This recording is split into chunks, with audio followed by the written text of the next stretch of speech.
सभी लोग सो रहे थे और भोर के 5 बजने वाले थे। तभी अर्जुन की नींद खुलती है और वो बिना किसी को उठाए हवेली के बाहर गार्डन में चला जाता है। वातावरण में मधुर चिड़ियों के चहचहाने की आवाज सुनाई दे रही थी और कोयल के गुनगुनाने की आवाज भी सुनाई दे रही थी। पक्षियों के चहचहाने की आवाजें मन को अत्यंत आनंदित कर रही थीं। आसमान में चिड़ियों के कई झुंड उड़ते हुए दिखाई दे रहे थे। सूर्योदय का समय हो गया था और सूर्य का ऊपरी रंग क्षितिज पर दिखाई देने लग गया था। केसरी रंग सूरज पूर्व दिशा से आसमान में निकलने वाला था। ये दृश्य बहुत मनोहर लग रहा था। उगते सूरज की किरणें नीले आसमान में फैलने लगी थीं। लंबे लंबे हरे पेड़ों से छनती हुई प्रातःकालीन सूर्य की किरणें धरती के चरण स्पर्श कर रही थीं। अर्जुन को यह दृश्य देखकर बहुत खुशी हो रही थी। आज से पहले उसने प्रकृति का ऐसा रूप कभी नहीं देखा था। वो देखता भी कैसे? शहर की चकाचौंध ने तो प्रकृति के रूप को निगल ही लिया है। अर्जुन जब हवेली में से बाहर निकला तो उसने देखा कि राम काका उठ गए थे और वो गार्डन में झाड़ू लगा रहे थे। जैसे ही 5:30 बजे अर्जुन को एक शंखनाद की आवाज सुनाई देने लगी। उस शंखनाद की गूंज काफी लंबी थी, जो करीब 5 मिनट तक वातावरण में गूंज रही थी। अर्जुन के समझ नहीं आ रहा था कि सुबह सुबह शंखनाद की गूंज कहां से आ रही थी। अर्जुन राम काका के पास जाता है और पूछता है, राम काका, ये शंखनाद की गूंज कहां से आ रही है? राम काका झाड़ू लगाते हुए कहते हैं, बेटा, कल तुमने मेघनाथ मंदिर देखा था ना, वहीं से आ रही है। वो जो पहाड़ी की चोटी पर बना हुआ था। हाँ बेटा, वही, उसी मंदिर से आ रही है। पूजा करने का समय हो गया है ना। तुम्हें पता है, हमारे पूर्वजों ने समय को जानने के लिए उसे प्रहरों में बांटा था। एक दिन में कुल 8 प्रहर होते हैं। वहीं औसतन एक प्रहर 3 घंटे का होता है। इन प्रहरों को भी 2 भागों में बांटा गया है, जिसमें 4 प्रहर दिन के और 4 प्रहर रात के होते हैं। पूर्वाह्न, मध्याह्न, अपराह्न, सायकाल ये दिन के प्रहर होते हैं और प्रदोष, निशित, त्रियामा, उषा काल रात के प्रहर होते हैं। मंदिर में पूरे 5 प्रहर पूजा होती है। एक सूर्योदय में लगभग सुबह 6 बजे पूर्वाह्न, एक 10 बजे मध्याह्न, एक शाम 5 बजे सायकाल, 8 बजे प्रदोष और 11 बजे त्रियामा। अच्छा, पर वो मंदिर तो यहाँ से बहुत दूर है ना, फिर भी शंखनाद की आवाज यहाँ तक कैसे आ रही है? यही तो चमत्कार है उस ऊपर वाले का, जो हो नहीं सकता वो भी करके दिखाता है। वैसे राम काका, आपने कहा था कि उस मंदिर के पीछे भी एक कहानी है। क्या आप मुझे वो कहानी बता सकते हैं? पर तुम क्या करोगे जानकर, आजकल के बच्चे तो वैसे इन सब बातों पर यकीन नहीं करते। वो काका, मैं ना एक रिसर्च कर रहा हूँ इन धार्मिक चीजों पर, इसलिए मुझे जरूरत है, प्लीज बताइए ना। ठीक है, मैं बताता हूँ, पर तुम वादा करो कि तुम मेरी बातों पर पूरा विश्वास करोगे। इन बातों का कभी मजाक नहीं उड़ाओगे। मैं वादा करता हूँ काका, मैं मजाक नहीं उड़ाऊंगा। राम काका की झाड़ू लग गई थी। उन्होंने वो झाड़ू जमीन पर रखी और बाल्टी में रखे पानी से अपने हाथ धोने लग गए। हाथ धोने के बाद जमीन पर बैठते हुए उन्होंने अर्जुन से कहा, बैठो यहाँ। अर्जुन राम काका के बगल में बैठ जाता है। कहते हैं आज से कई शताब्दी पूर्व एक गांव था। उस गांव में चारों तरफ हरियाली ही हरियाली थी। गांव के लोग भी खुश थे और लोगों के साथ गांव के पशु पक्षी भी। भरपूर पानी, भरपूर अनाज, सब कुछ था। गांव में किसी भी चीज की कोई कमी नहीं थी। हर कोई आनंद की जिंदगी व्यतीत कर रहा था। कहते हैं एक बार ज्येष्ठ अमावस्या के दिन रात के करीब 8 बजे उस गांव में कहीं से एक बूढ़े बाबा आए, जिन्होंने सफेद रंग का कुर्ता पहना हुआ था। उनकी सफेद रंग की दाढ़ी थी और लंबे से बाल थे। वो फकीर थे जो दुनिया भर का सफर करते थे और जहां जगह मिले वहीं पर सो जाते थे। समस्त संसार का चक्कर लगाना ही उनके जीवन का लक्ष्य था। उनके हाथों में काला बर्तन था जिसमें वो भिक्षा मांगा करते थे। उस रात काफी बारिश हो रही थी। वो बाबा उस गांव में आए। गांव में बरसों से एक प्रथा थी कि 8 बजे तक सब गांव वाले सो जाते थे और यदि कोई जाग भी रहा हो तो 8 बजे के बाद अपने घर का दरवाजा नहीं खोलता था। उनका मानना था कि 8 बजे के बाद प्रेत आत्माएं दरवाजा खटखटाती हैं और आवाजें लगाती हैं। यदि उन्होंने दरवाजा खोला तो वो उनके घर के अंदर प्रवेश कर लेगी और फिर कभी नहीं निकलेगी। वो बाबा उस गांव में गए और एक घर का दरवाजा खटखटाने लगे और कहने लगे, भिक्षाम देवी। भिक्षाम देवी। पर उस घर के लोगों ने दरवाजा नहीं खोला। वो बाबा पानी से पूरी तरह भीग चुके थे। वो बाबा दूसरे घर पर गए। फिर उन्होंने कहा, भिक्षाम देवी। पर उस घर के लोगों ने भी दरवाजा नहीं खोला। वो बाबा एक एक करके गांव के प्रत्येक दरवाजे पर भिक्षा मांगने गए, पर किसी ने भी दरवाजा नहीं खोला। उन बाबा को भूख लगी थी, इसलिए वो प्रत्येक घर प्रत्येक भिक्षा मांग रहे थे, पर डर के मारे गांव के किसी भी व्यक्ति ने दरवाजा नहीं खोला था। अगली सुबह जब बारिश रुकी तो गांव वालों ने उन बाबा को बहुत ढूंढा, पर वो कहीं नहीं मिले। उसी दिन से गांव की कायनात पलट गई। कुछ महीने बाद ही गांव की पूरी फसलें सूख गईं और गांव में सूखा पड़ गया। 3 साल हो गए थे। गांव में सूखा पड़े पर गांव वालों ने बारिश का मुंह तक नहीं देखा था। सबका ये मानना था कि उस फकीर बाबा का गांव को श्राप लगा है। वो उस रात उन्हें भोजन नहीं करा पाए, ये सब उसी का फल था। सूखा पड़ने के कारण गांव वालों के पास ज्यादा खाने के लिए अनाज नहीं था, ना ही पानी था। इस वजह से गांव के सभी लोग एक साथ मिलकर एक ही जगह खाना बनाते थे और मिल बांट कर खाते थे। गांव में करीब 90-95 लोग रहते थे। गांव वाले प्रत्येक दिन गिनती का खाना बनाते थे। एक रोज जब पूरा भोजन बट चुका था और सबको सभी के हिस्से का खाना मिल गया था, तो वो फकीर बाबा फिर से आए और उनके सामने आकर बैठ गए। उनके चेहरे पर हर वक्त मुस्कान रहती थी। उन्होंने अपना काला बर्तन अपने सामने रखा और बैठे बैठे कहा, भिक्षाम देवी। गांव वाले सोचने लगे अब क्या करें, सारा भोजन तो बट चुका है और नया भोजन भी नहीं बना सकते। उन सभी लोगों ने निर्णय लिया कि गांव के कुछ लोग मिलकर अपने हिस्से का एक एक घास उस बाबा के कटोरे में डालेंगे जब तक वो भर नहीं जाता। कुछ लोग बाबा के पास गए और अपनी थाली में का एक एक घास उनके कटोरे में डालने लगे। हैरानी तो इस बात की थी कि बाबा का कटोरा बहुत छोटा था। 10 लोगों के भोजन देने से भर जाना चाहिए था, पर फिर भी वो नहीं भरा था। फिर गांव का प्रत्येक व्यक्ति उनके पास गया और अपनी थाली में के भोजन का एक घास उसमें डालने लग गया। जब सभी लोगों ने अपने हिस्से का भोजन उसमें डाल दिया तो वो बर्तन भर गया। उन बाबा ने सभी लोगों के साथ खाना खाया। खाना खाने के पश्चात उन्हें प्यास लगी। गांव में बहुत कम पानी था और वो भी बट चुका था। इसका भी यही फैसला हुआ कि 3-4 लोग मिलकर बाबा को अपने हिस्से का आधा पानी देंगे। 3-4 लोग आगे बढ़े और उन्होंने बाबा के बर्तन में पानी डाला, पर फिर सबको हैरानी हुई कि बाबा का बर्तन वो भी नहीं भरा। फिर सब लोग बारी बारी आगे बढ़े और अपने हिस्से का आधा पानी बाबा के बर्तन में डालने लगे। जब सभी लोगों ने बाबा के बर्तन में पानी डाल दिया तो बर्तन भर गया। गांव वालों की एकता देखकर वो बाबा बहुत प्रसन्न हुए।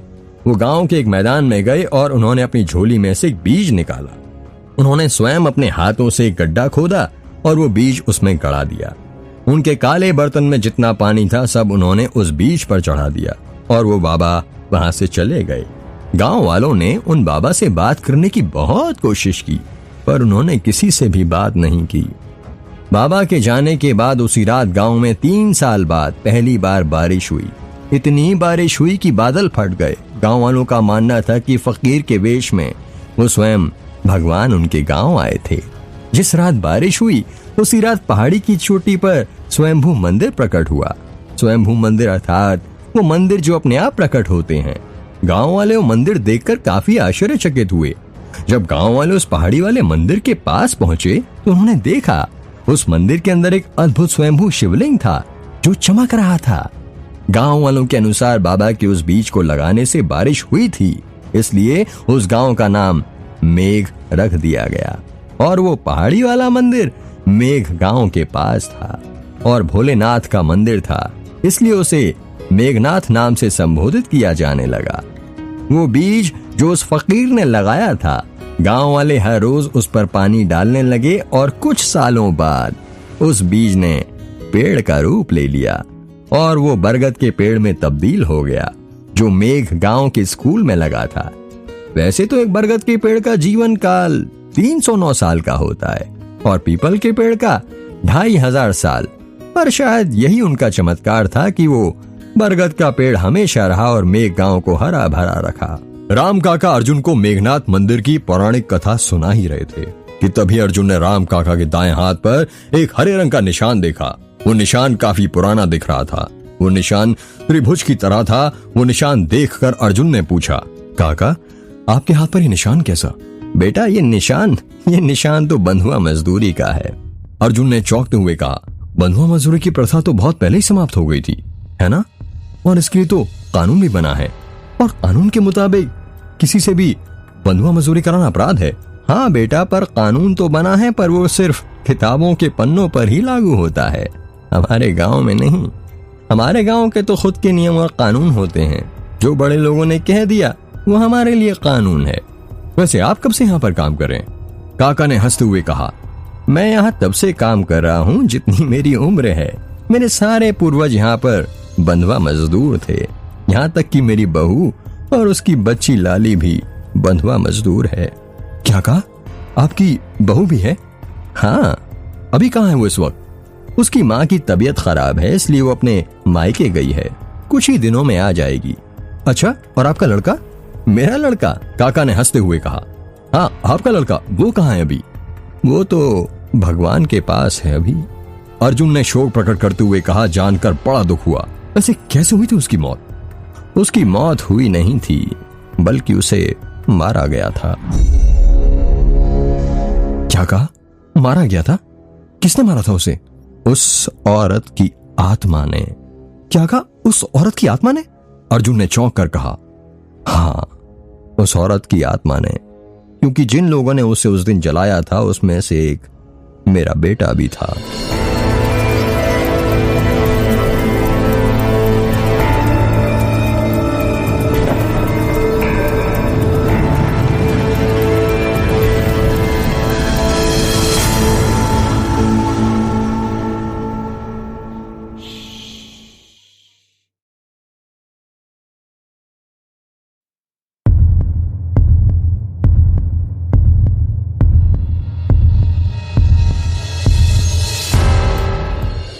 पीयूष जब रुद्र के कमरे से बाहर निकलता है तो देखता है कि रुद्र तन्वी को देखे जा रहा था, और तन्वी रुद्र को, ओह कहाँ खो गया रुद्र?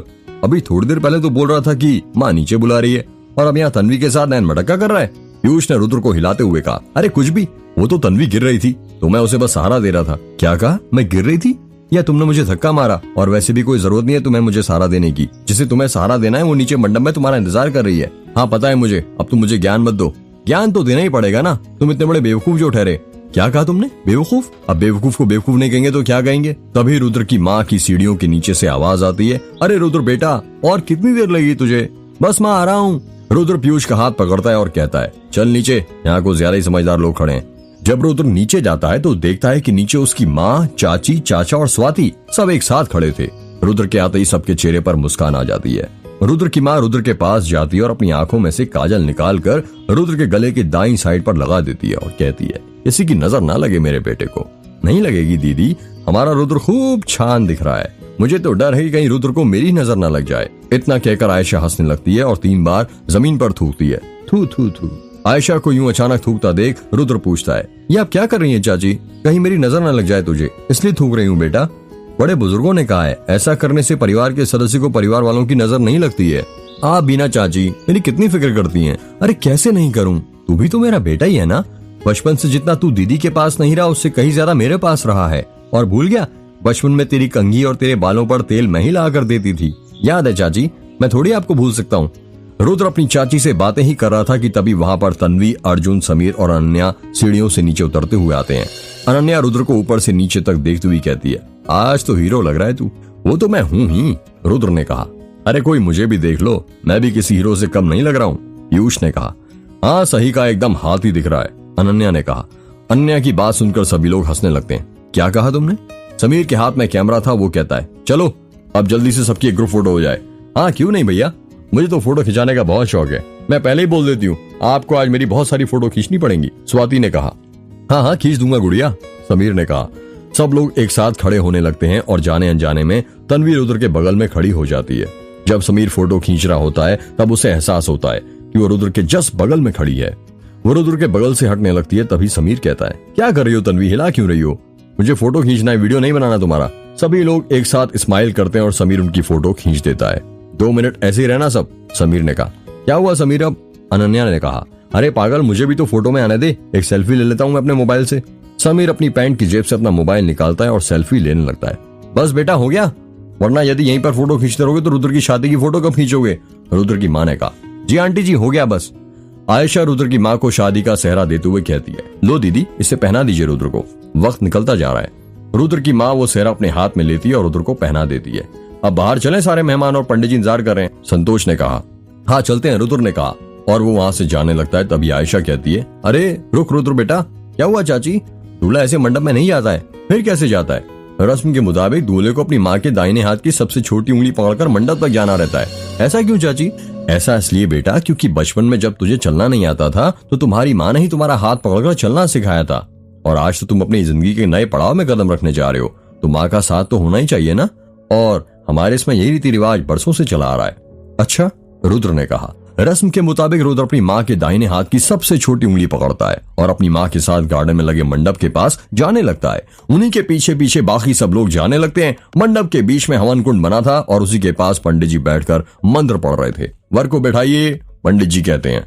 रुद्र मंडप के अंदर जाकर बैठ जाता है। रुद्र के सभी दोस्त लोग मंडप के सामने लाइन से खड़े थे। बस सिर्फ समीर था जो उनके साथ नहीं था। वो रुद्र की फोटो खींचने में बिजी था। यार, ये शादी में हमेशा 7 फेरे और 7 वादे ही क्यों होते हैं? 8 भी तो हो सकते हैं ना।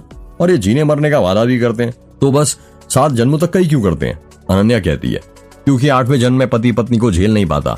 वैसे उन्हें तो पहले ही जन्म में पता चल जाता है कि उनमें बहुत बड़ी गलती हो गई है, पर बेचारे क्या करें, वादा कर लिए होते हैं ना 7 जन्मों तक निभाने का, तो 8वें जन्म में उन्हें मुक्ति मिल जाती है। पीयूष ने हंसते हुए कहा। तभी अर्जुन कहता है, ऐसा नहीं है मोटे, मैं बताता हूँ। हमारी भारतीय संस्कृति में 64 कलाएं और 16 संस्कार जीवन के लिए अत्यंत महत्वपूर्ण माने गए हैं। गर्भाधान से लेकर अंत्येष्टि तक सभी 16 संस्कारों में विवाह संस्कार सर्वाधिक महत्वपूर्ण माना गया है, क्योंकि गृहस्थ धर्म के बाद ही 16 संस्कारों को पूर्णता प्रदान होती है। वैदिक रीति के अनुसार आदर्श विवाह में परिजनों के सामने अग्नि को अपना साक्षी मानते हुए 7 फेरे लिए जाते हैं। प्रारंभ के 3 फेरों में दुल्हन आगे चलती है और बाद के 4 फेरों में दूल्हा आगे चलता है। जब तक 7 फेरे पूर्ण नहीं होते तब तक विवाह पूरा नहीं होता। इन 7 फेरों को सप्तपदी भी कहा जाता है। 7 इसलिए क्योंकि वर्ष एवं महीनों के कालखंडों को 7 दिनांक के सप्ताह में विभाजित किया जाता है। सूर्य के रथ में 7 घोड़े होते हैं, जो सूर्य के प्रकाश से मिलने वाले 7 रंगों में प्रकट होते हैं। आकाश में इंद्रधनुष के समय वो 7 रंग स्पष्ट दिखाई देते हैं। वैवाहिक जीवन में इंद्रधनुषी रंगों की सतरंगी छटा बिखेरती रहे, इस कामना से 7 फेरों और 7 वचनों की प्रक्रिया पूरी की जाती है। और तुम्हें तो पता ही है, संगीत में 7 स्वर ही होते हैं। वधू को बुलाइए, पंडित जी कहते हैं। रुद्र की माँ आयशा को आंखों से इशारा करती है कि दुल्हन को वो लेकर आए। आयशा अपनी जेठानी का इशारा समझ जाती है और दुल्हन को लेने जाने लगती है। कुछ ही समय बाद आयशा लाल रंग की साड़ी में दुल्हन को लेकर आती है। दुल्हन ने अपना चेहरा घूंघट से ढक रखा था, जिस कारण किसी को भी उसका चेहरा नहीं दिख रहा था।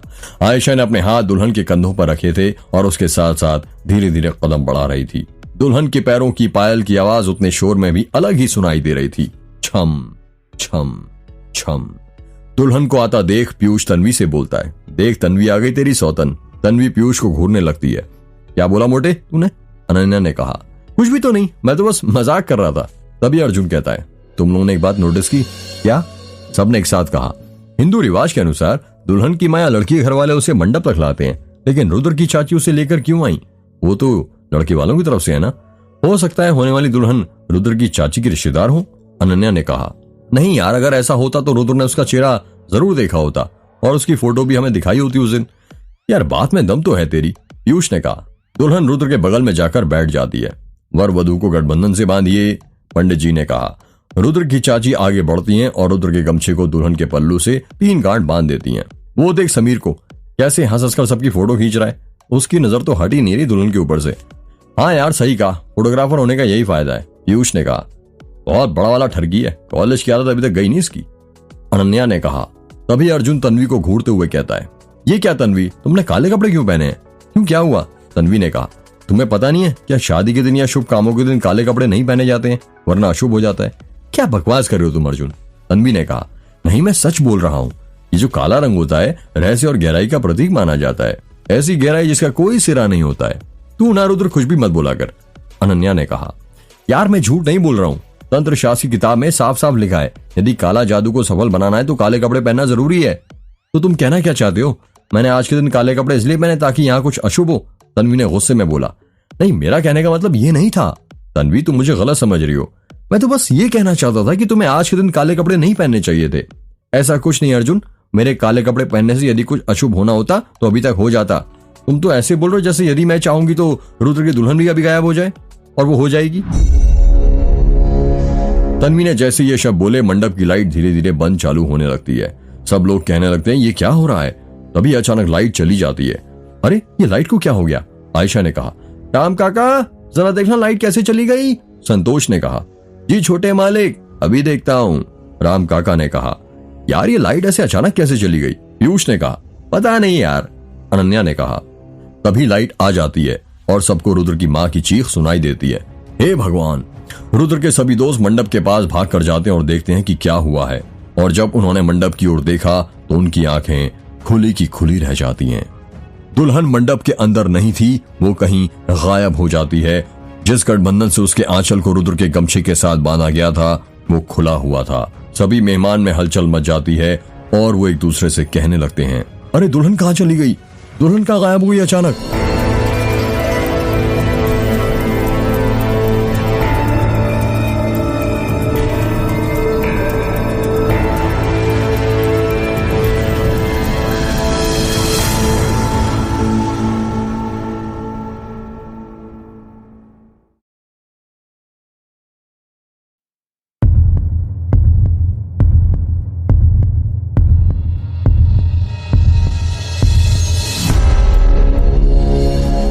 रुद्र और अनन्या नीचे जाने लगते हैं। कोई दरवाजा इतने जोर जोर से खटखटाया जा रहा था कि घर में सभी लोगों की नींद खुल गई थी। जब अनन्या और रुद्र नीचे पहुंचे तो उन्होंने देखा कि अर्जुन, पीयूष, समीर, संतोष, आयशा, तन्वी और स्वाति सभी एक साथ नीचे खड़े थे। सभी लोगों के मन में बस एक ही सवाल था, कितनी रात में दरवाजे पर कौन होगा? रुद्र बेटा इतनी रात गए कौन होगा? आयशा ने कहा। आप डरिए मत चाची, मैं देखता हूँ। रुद्र दरवाजा खोलने के लिए जाने लगता है। इतनी रात में कौन आ सकता है यार? पीयूष ने कहा। पता नहीं यार, समीर ने कहा। वो तो अब तभी पता चलेगा जब दरवाजा खुलेगा, अर्जुन ने कहा। जब रुद्र ने दरवाजा खोला तो उसका मुंह खुला का खुला रह जाता है। तुम? रुद्र ने हैरानी के साथ कहा। हाँ मैं। अंदर नहीं बुलाओगे? दरवाजे पर खड़े व्यक्ति ने कहा। आओ ना। दरवाजे पर खड़ा व्यक्ति घर के अंदर जाने लगता है और उसी के पीछे एक व्यक्ति और आता है। जब घर वालों ने उन दोनों व्यक्ति को देखा तो सबको सांप सूंघ जाता है। वो दोनों पुलिस वाले थे। वो पुलिस वाला अपने दोनों हाथ जोड़ते हुए कहता है, नमस्ते, मेरा नाम अजय देशपांडे है और मैं जिले का इंस्पेक्टर हूँ। और मैं साहब का असिस्टेंट माखनलाल। अजय के साथ वाले आदमी ने कहा। सुना है यहाँ पर आज शादी होने वाली थी? अजय ने कहा। हाँ पर हुई नहीं, रुद्र ने कहा। होती कैसे? दुल्हन जो भाग गई माखनलाल ने हंसते हुए कहा। दुल्हन भाग गई है या उसे गायब करवाया गया है ये तो माखनलाल केस की तहकीकात करने पर ही पता चलेगा, अजय ने रुद्र की आंखों में देखते हुए कहा। रुद्र अजय की बातों का कुछ जवाब नहीं देता है। एक बात बताओ माखनलाल, यदि तुम्हारे घर की होने वाली बहू बीच मंडप से अचानक गायब हो जाए तो क्या तुम इन लोगों की तरह ही थोड़े बेचकर आराम से सोओगे? पुलिस को इत्तला नहीं करोगे क्या? देखिए हम कल सुबह आपके पास आने ही वाले थे, संतोष ने हड़बड़ाते हुए कहा। सुबह तक तो बहुत देर हो जाती है अंकल जी, और आपको तो पता ही है इस गांव की औरतों के साथ क्या क्या होता है, अजय ने कहा। यदि हम आपके पास आते तो आप यही कहते कि जब तक दुल्हन के गायब हुए 24 घंटे नहीं हो जाते हम रिपोर्ट नहीं लिख सकते, रुद्र ने कहा।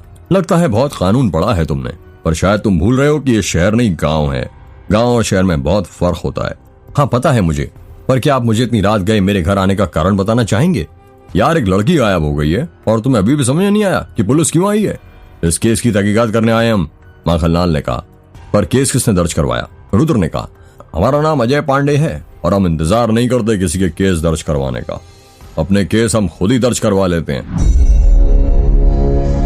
अब ज्यादा टाइम बर्बाद ना करते हुए मैं आप सभी से चाहूंगा कि इस पूछताछ में हमारी मदद करो और जो सवाल आप सभी से पूछा जाए उसका सही सही और सीधा सीधा जवाब दें। जी ठीक है पुलिस इंस्पेक्टर साहब, पूछिए आपको जो पूछना है, संतोष ने कहा। आपकी होने वाली पत्नी का क्या नाम था मिस्टर रुद्र? जी गौरी प्रजापति। अरे गौरी से याद आया, उसके माँ बाप कहीं दिखाई नहीं दे रहे, कम से कम उन्हें तो रिपोर्ट लिखवानी चाहिए थी ना। गौरी अनाथ है, उसके माँ बाप नहीं है, आयशा ने कहा। कोई रिश्तेदार तो होगा, माखनलाल ने कहा। जी नहीं, उसका इस दुनिया में कोई भी नहीं है, आयशा ने कहा। ये तो और भी हैरानी करने वाली बात हो गई माखनलाल। अपराधियों ने सोचा ऐसी लड़की को गायब करो जिसका कोई रिश्तेदार ही ना हो, कोई रिपोर्ट भी नहीं लिखवाएगा और कोई आंसू भी नहीं बहाएगा। मैं कुछ समझा नहीं, आप साफ साफ कहेंगे कि आप कहना क्या चाहते हैं? रुद्र ने कहा। मैं बस ये कह रहा था कि आपके पास उसकी कोई फोटो वगैरह है? जी नहीं। क्या आप ये कैसी बातें कर रहे हैं? एक फोटो तो होगी, आखिर रिश्ता जोड़ा है आपने उससे, अजय ने हैरानी के साथ कहा। जी नहीं, हमारे पास उसकी कोई फोटो नहीं है, आयशा ने कहा। कहां पर और किस गांव की रहने वाली है ये तो पता होगा आपको।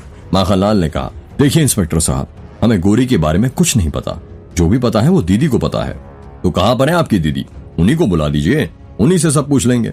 उनकी तबीयत खराब है, डॉक्टर ने आराम करने को कहा है, तो मैं चाहूंगा कि आप कल सुबह आ जाएं। संतोष ने कहा, ठीक है, पर एक बात बताइए, आप दोनों तो चाचा चाची है ना रुद्र के, फिर आपको ये भी नहीं पता कि आपके घर की होने वाली बहू कहां पर रहती है और कैसे दिखती है? ऐसे कैसे रिश्ता जोड़ लिया आपने? मैं तो हैरान हूं ये जानकर। अजय ने कहा, 1 महीने पहले हम लोग मेरे मायके गए थे। जब हम वापस आए तो जेठानी जी ने हमें बताया कि उन्होंने रुद्र के लिए एक लड़की पसंद की है और उन्होंने उससे शादी की बात भी कर ली थी। और हमारे घर में जेठानी जी के खिलाफ कोई नहीं जाता, वो बड़ी है ना सबसे, और शादी की तैयारी जल्दी जल्दी में हुई, जिस कारण हम लड़की को देख नहीं पाए। सब जेठानी जी ने ही किया है।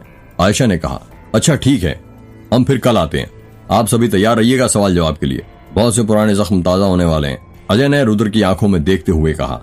अजय और माखनलाल वहां से चले जाते हैं। सभी लोग अपने कमरे में सोने के लिए जाने लगते हैं। रुद्र सीढ़ियां चढ़ रहा था, तभी अर्जुन उसके पास जाता है और उससे पूछता है, यार मुझे ऐसा क्यों लग रहा था जैसे ये पुलिस वाला उससे कुछ ज्यादा ही सवाल जवाब कर रहा था। करेगा कैसे नहीं, दोस्त जो था मेरा था, मतलब बचपन में हम दोस्त थे और अब दुश्मन बन गए। दुश्मन बन गए? पर कैसे? वही तो मुझे नहीं पता यार, बचपन की बहुत सी बातें भूल गया हूं मैं। ये देख, मेरे सिर पर ये चोट का निशान देख रहा है? जब से बचपन में मेरे सिर पर लगा है, बहुत सी बातें भूल गया मैं। और ऐसा ही निशान अभी वो अजय आया था ना, उसके सिर पर भी है। रुद्र ने अपना निशान दिखाते हुए कहा। रुद्र के सिर के बाईं साइड छोटा सा काला निशान था।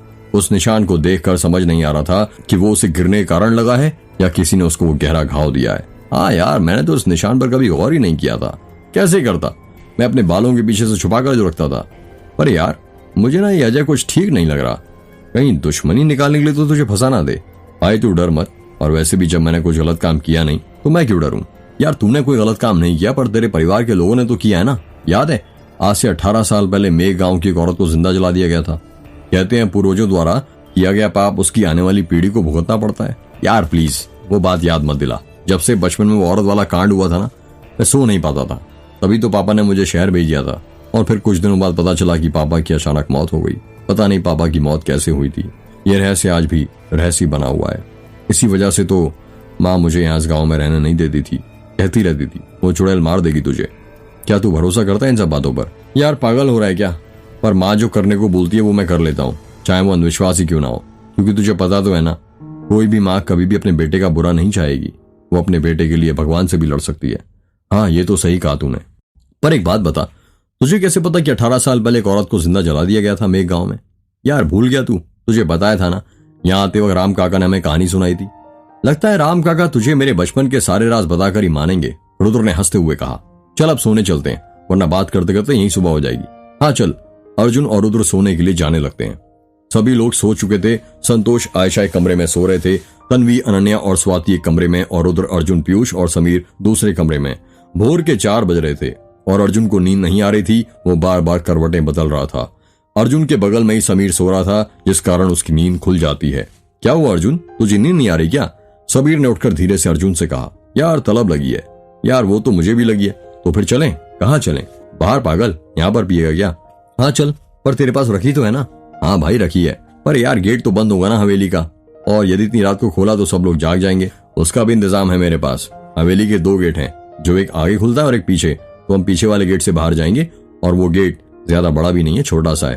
तुझे कैसे पता कि हवेली के 2 गेट हैं? राम काका ने बताया था जब हवेली के बारे में पूछ रहा था। समीर और अर्जुन हवेली के पीछे वाले गेट से बाहर चले जाते हैं। बाहर बड़ा था और ठंडी ठंडी हवाएं चल रही थी। अब निकल भी, समीर ने कहा। हाँ भाई निकलता हूँ, सब्र कर। अर्जुन अपनी जेब में से सिगरेट और लाइटर निकालता है। कौन सी ब्रांड लाया है? वही हमेशा वाली अमेरिकन। ये हुई ना बात। अर्जुन अपने मुंह में सिगरेट रखता है और उसे लाइटर से जलाने लगता है। यार तेरी आदत अभी तक गई नहीं क्या, रात में सोने से पहले सिगरेट पीने की? यार आदत बनाई इसलिए जाती है ताकि छोड़े ना, और तुझे तो पता ही है मैं लेखक हूँ। जब तक एक दो अंदर नहीं खींचता, कविताएं कागज पर नहीं उतरती। सही कहा है, दुनिया में हर कोई अलग रीजन से सिगरेट पीता है। कोई घर के स्ट्रेस के कारण, कोई नौकरी के कारण, तो कोई छोकरी के कारण। इन सब का तो ठीक है, पर तू क्यों पीता है? कोई शौक के कारण भी पीता है भाई? समीर ने हंसते हुए कहा। हाँ पर किसी भी चीज की अति नहीं करनी चाहिए, वरना वो विनाश का कारण बन जाती है। हाँ बिल्कुल सही कहा तूने, समीर ने कहा। अर्जुन और समीर बातें ही कर रहे थे, तभी उन्हें कुछ चीज ठोकने की आवाज सुनाई देती है। ठक ठक ठक। यार तुमने आवाज सुनी? समीर ने कहा। हाँ यार सुनी, ऐसा लग रहा है जैसे कोई हथौड़े से कुछ ठोक रहा हो। ये आवाज तो आगे वाले गेट से आ रही है। हाँ सही कहा, चल देखते हैं। रुक यहीं, पीछे से चल, ये रास्ता आगे वाले गेट के पास ही जाता है। अर्जुन और समीर बड़े वाले रास्ते से आगे जाने लगते हैं। वो दोनों जब आगे पहुंचते हैं तो दूर से ही खड़े होकर देखते हैं रुद्र की चाची हवेली के दरवाजे की दीवार पर हथौड़े ये एक बड़ी और मोटी सी कील ठोक रही थी। ठक ठक ठक। अब ये रुद्र की चाची आधी रात को इस दरवाजे पर इतनी मोटी कील क्यों ठोक रही है और करना क्या चाहती है? यह मुझे तो कुछ गड़बड़ लगती है। समीर ने कहा। आज दिन कौन सा है? अर्जुन ने पूछा। मंगलवार। पर क्यों? क्या चाची के हाथ में जिससे उन्होंने कील पकड़ी है उसमें रुद्राक्ष की माला भी है? हाँ। पर तू बताएगा, तू मुझसे ये सब क्यों पूछ रहा है? या रुद्र की चाची कीलन प्रक्रिया कर रही हैं? ये कीलन क्या होता है? अब रुद्र की चाची एक हाथ से कील पकड़ी हुई थी और अपने दूसरे हाथ से हथौड़े की कील ठोक रही थी। वो एक ही मंत्र बार बार दोहराई जा रही थी। आस की कीलू, पास कीलू, अपनी काया जागदा मसान कीलू, बैठी कीलू छाया, इसर का कोट बर्मा की थाली, मेरे घाट पिंड का अनुमान, वीर रखवाला। यार तू बताएगा ये कीलन क्या है? समीर ने पूछा। कीलन का अर्थ है सुरक्षा कवच। किसी व्यक्ति, वस्तु या स्थान को सुरक्षा कवच में बांधने की प्रक्रिया को कीलन कहते हैं और बंधे हुए को मुक्त करने की प्रक्रिया को उत्कीलन कहते हैं। इस प्रकार को मंगलवार के दिन या शनिवार के दिन किया जाता है। इसमें आपके दरवाजे पर कील ठोक दी जाती है, पर ऐसा करने से बुरी आत्माएं आपको रोकती हैं, इसलिए हाथ में रुद्राक्ष पकड़कर मंत्र का जाप किया जाता है। पर रुद्र की चाची ये सब क्यों कर रही हैं? हो सकता है उन्हें डर हो कोई बुरा साया घर के अंदर ना आ जाए। भाई ये गांव बहुत अजीब है। पहले दुल्हन का यूं अचानक गायब होना और अब ये चाची का भोर में दीवार पर कील ठोकना, ये सब तो बस शुरुआत है समीर। आगे पता नहीं क्या क्या देखने को मिलेगा और मुझे तो लगता है अभी कहानी की शुरुआत भी नहीं हुई है।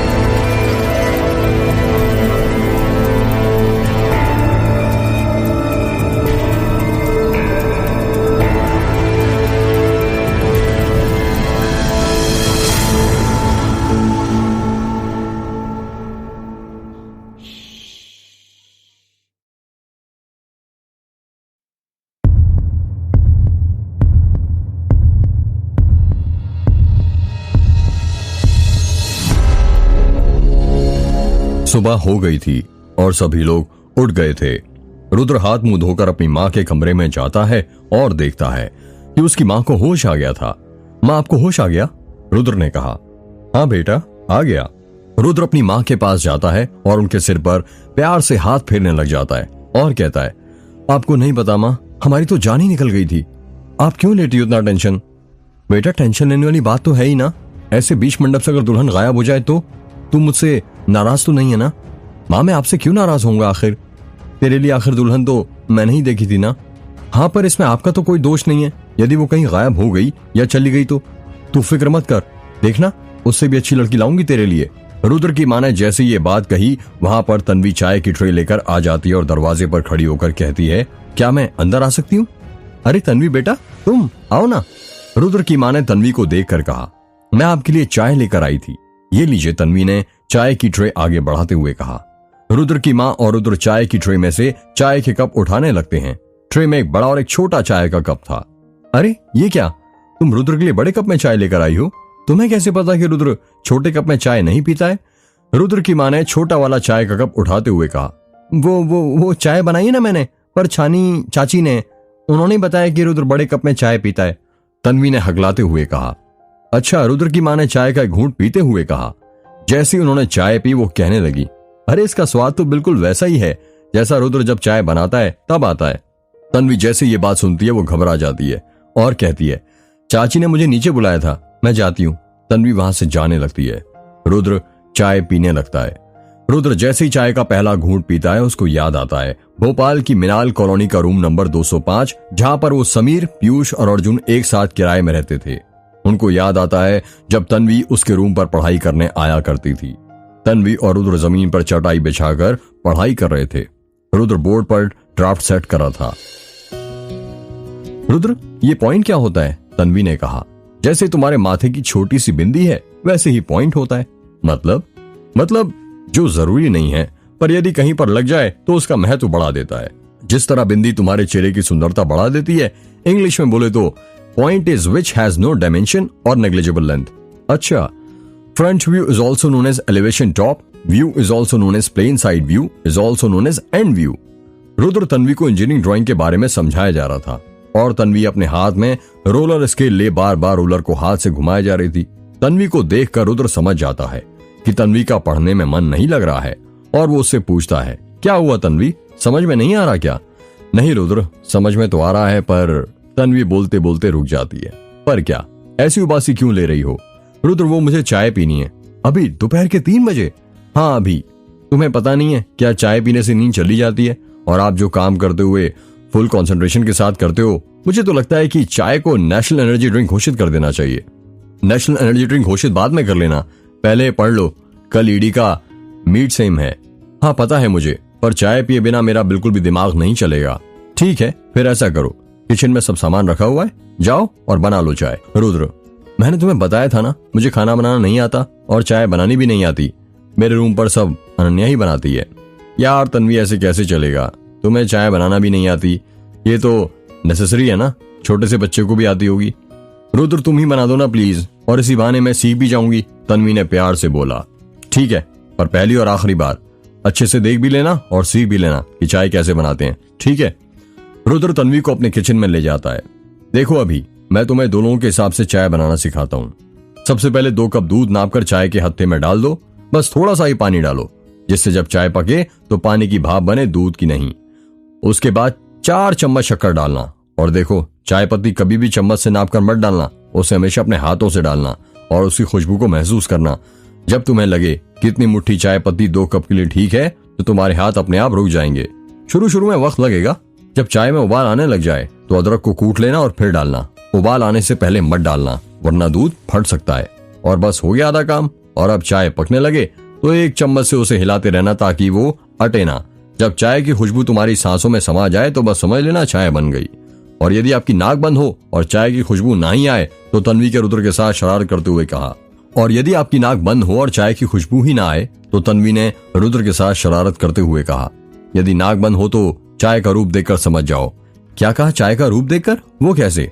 देखो, दूध का रंग सफेद होता है, ठीक है, कुंवारी लड़की की तरह। और जब हम उसमें चाय पत्ती डालते हैं तो दूध का रंग बदलने लगता है, ठीक उस तरह जब किसी कुंवारी लड़की की मांग में सिंदूर भरा जाता है।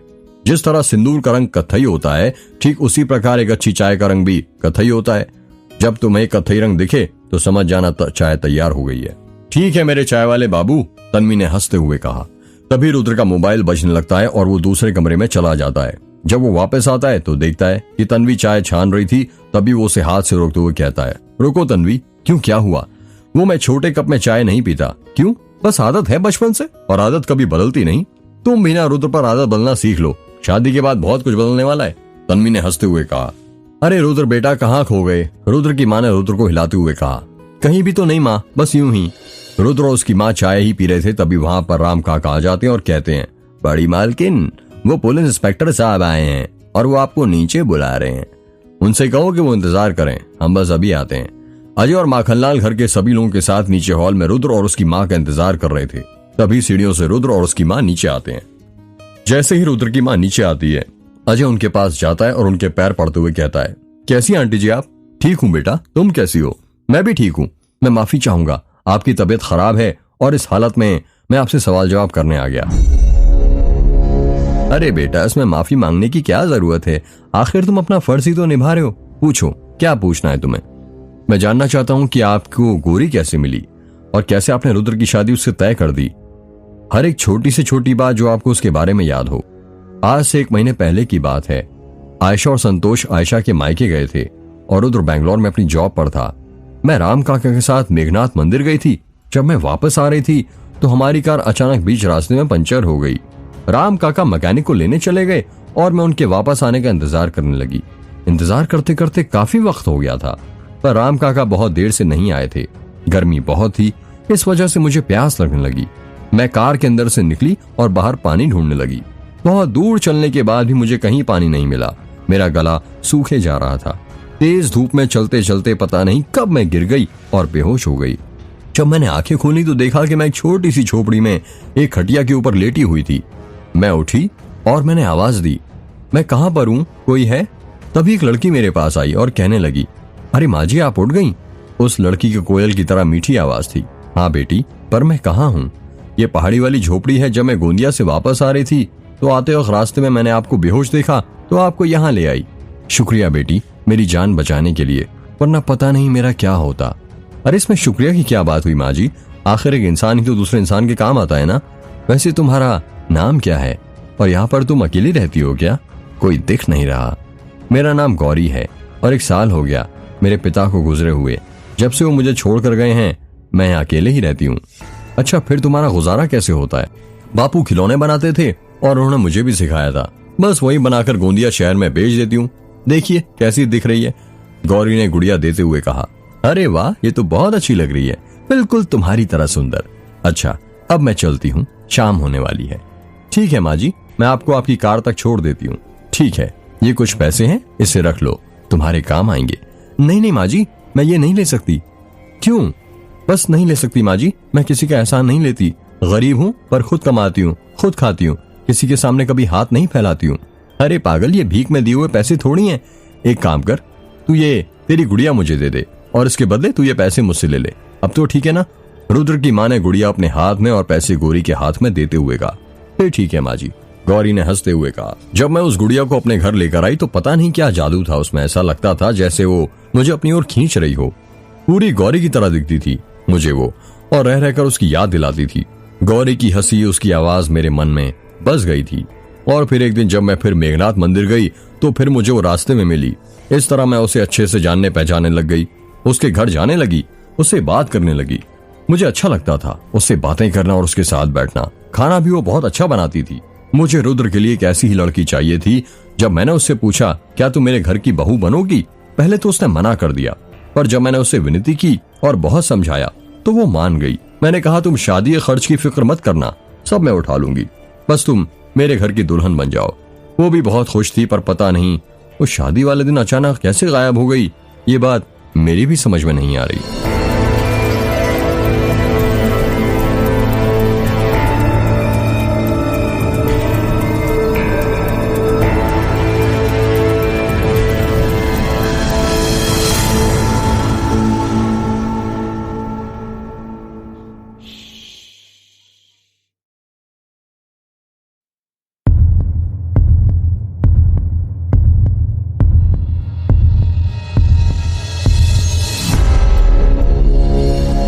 अरे दुल्हन कहाँ चली गई? मंडप में उपस्थित एक मेहमान ने हैरानी के साथ कहा।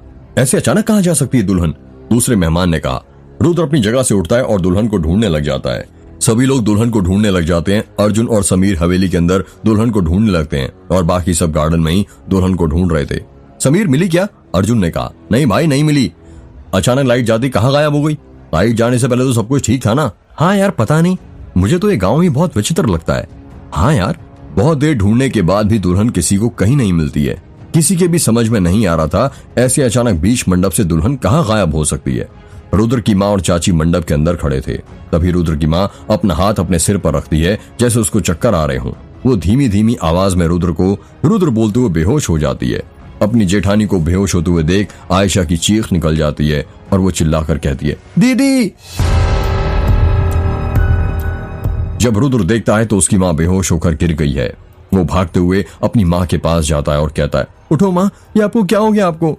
सभी लोग रुद्र की माँ को घेर लेते हैं जिससे गर्मी होने लगती है। समीर और अर्जुन सभी को वहां से हटाने लगते हैं और कहते हैं, आप लोग जरा साइड हो जाइए और हवा न दीजिए, कोई डॉक्टर को फोन करो। आयशा ने कहा। रुद्र के चाचा अपनी जेब से मोबाइल निकालते हैं और डॉक्टर को कॉल करते हैं। हेलो, आस्था हॉस्पिटल, आप जल्दी से किसी डॉक्टर को भेज दिए। रुद्र अपनी माँ को उठाता है और हवेली के अंदर ले जाता है। रुद्र की माँ बिस्तर पर लेटी हुई थी और अभी तक बेहोश थी। घर के बाकी सब लोग भी उसी कमरे में थे।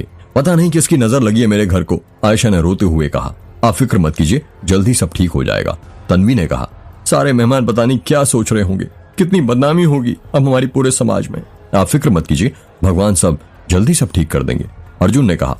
रुद्र कुछ नहीं बोल रहा था, वो बस अपनी माँ के पास चुपचाप बैठा हुआ था और उनके माथे पर बार बार हाथ फेर रहा था। रुद्र के चाचा और राम काका सब मेहमानों के साथ मंडप में खड़े थे।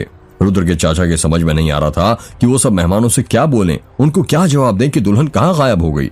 बहुत सोचने के बाद अपने दिल पर पत्थर रखते हुए वो बोलते हैं, आप सभी यहाँ पधारे उसका बहुत बहुत शुक्रिया। किसी कारणवश ये शादी नहीं हो सकती, मैं माफी चाहूंगा आप सभी लोगों से। मेरी आपसे विनती है कि आप सभी सुबह से भूखे होंगे तो खाना खाकर अवश्य जाइएगा। इतना कहकर संतोष हवेली के अंदर जाने लगता है। करीब आधे घंटे बाद राम काका एक डॉक्टर महिला को लेकर हवेली के अंदर आते हैं, जिसकी उम्र करीब 30 वर्ष होगी, जिसकी हाइट 5 फुट 5 इंच, रंग गोरा और थोड़ी सी हेल्दी। घर के सारे लोग नीचे हॉल में बैठे हुए थे, बस रुद्र और आयशा ही लता के रूम में बैठे थे। राम काका डॉक्टर को लेकर ऊपर वाले कमरे में जाते हैं। डॉक्टर को देखकर रुद्र अपनी जगह से उठ जाता है और डॉक्टर के पास जाकर कहता है, अच्छा हुआ डॉक्टर जो आप आ गई। देखिए ना मेरी माँ को क्या हुआ है, इतनी देर हो गई, उन्हें होश नहीं आया। देखिए मैं उनका चेकअप करती हूँ, जब तक आप दोनों प्लीज इस कमरे से थोड़ी देर के लिए बाहर चले जाइए। रुद्र और आयशा कमरे से बाहर चले जाते हैं और सबके साथ नीचे हॉल में आकर बैठ जाते हैं। कुछ ही देर बाद डॉक्टर बाहर आती है। रुद्र भागते हुए उनके पास जाता है और पूछता है, अब कैसी है मेरी माँ की तबीयत? देखिए घबराने वाली कोई बात नहीं है, बस उन्हें थोड़ी कमजोरी थी, मैंने उन्हें इंजेक्शन लगा दिया है, कल सुबह तक उन्हें होश आ जाएगा।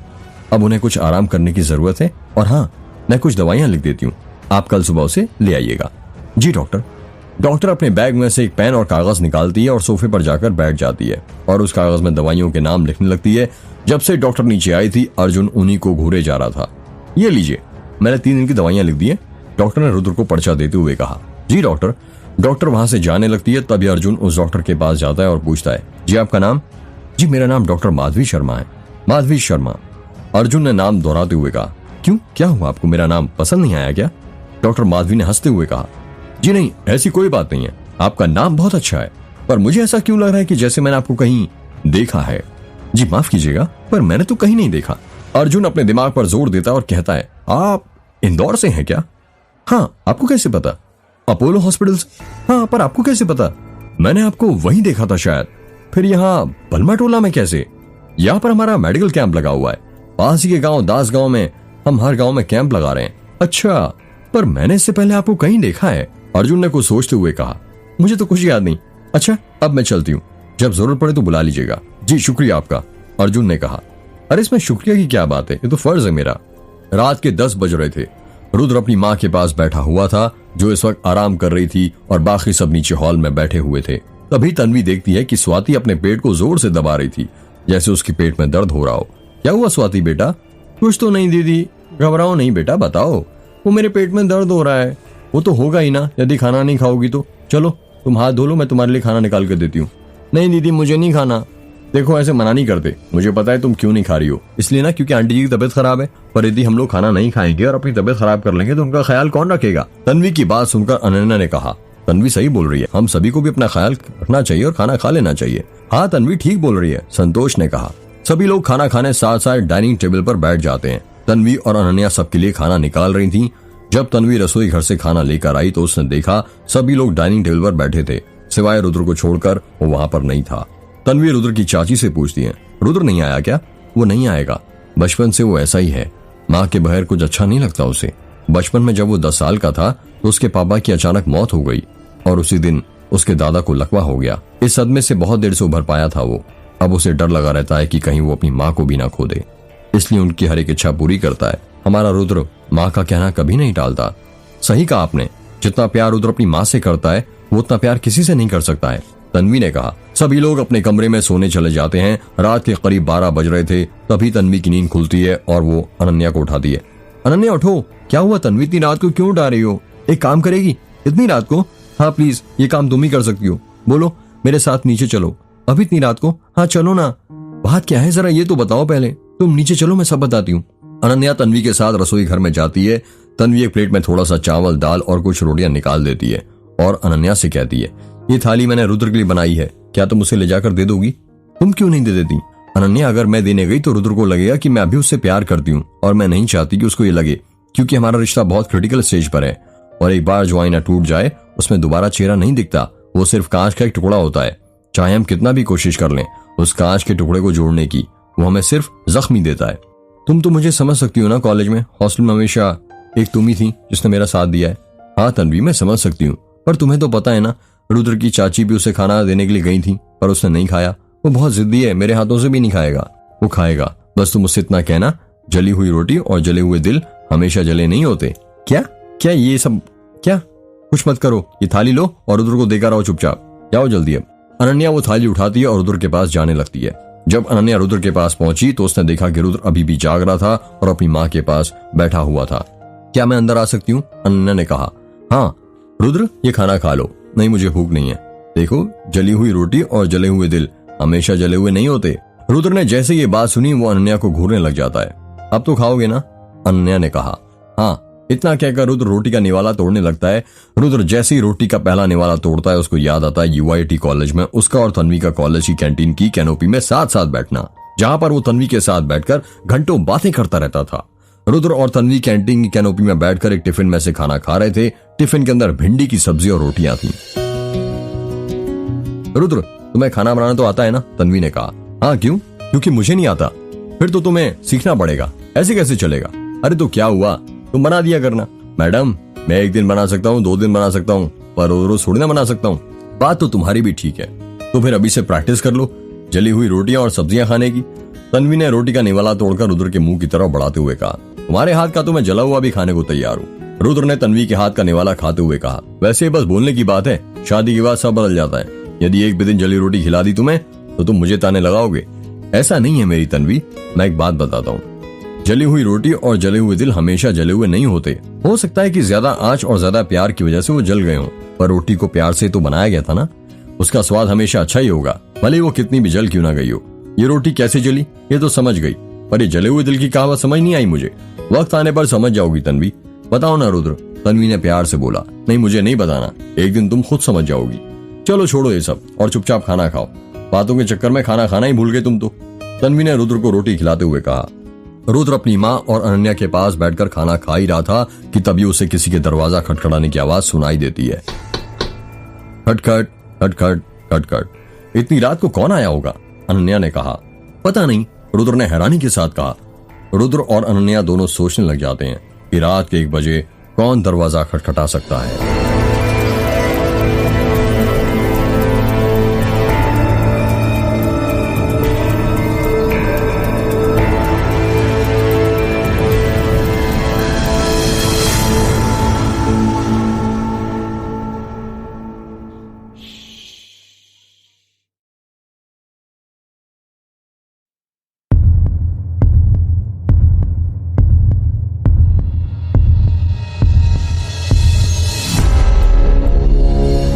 क्या आपके पास कोई फोटो है गौरी की? अजय ने कहा। नहीं, मेरे पास उसकी कोई फोटो नहीं है, रुद्र की मां ने कहा। शिट, अजय ने अपने सिर पर हाथ रखते हुए कहा।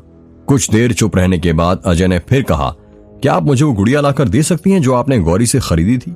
हो सकता है जब हम लोगों को गुड़िया दिखाए तो हमें पता चल जाए कि ऐसी गुड़िया कौन सी लड़की बनाती थी।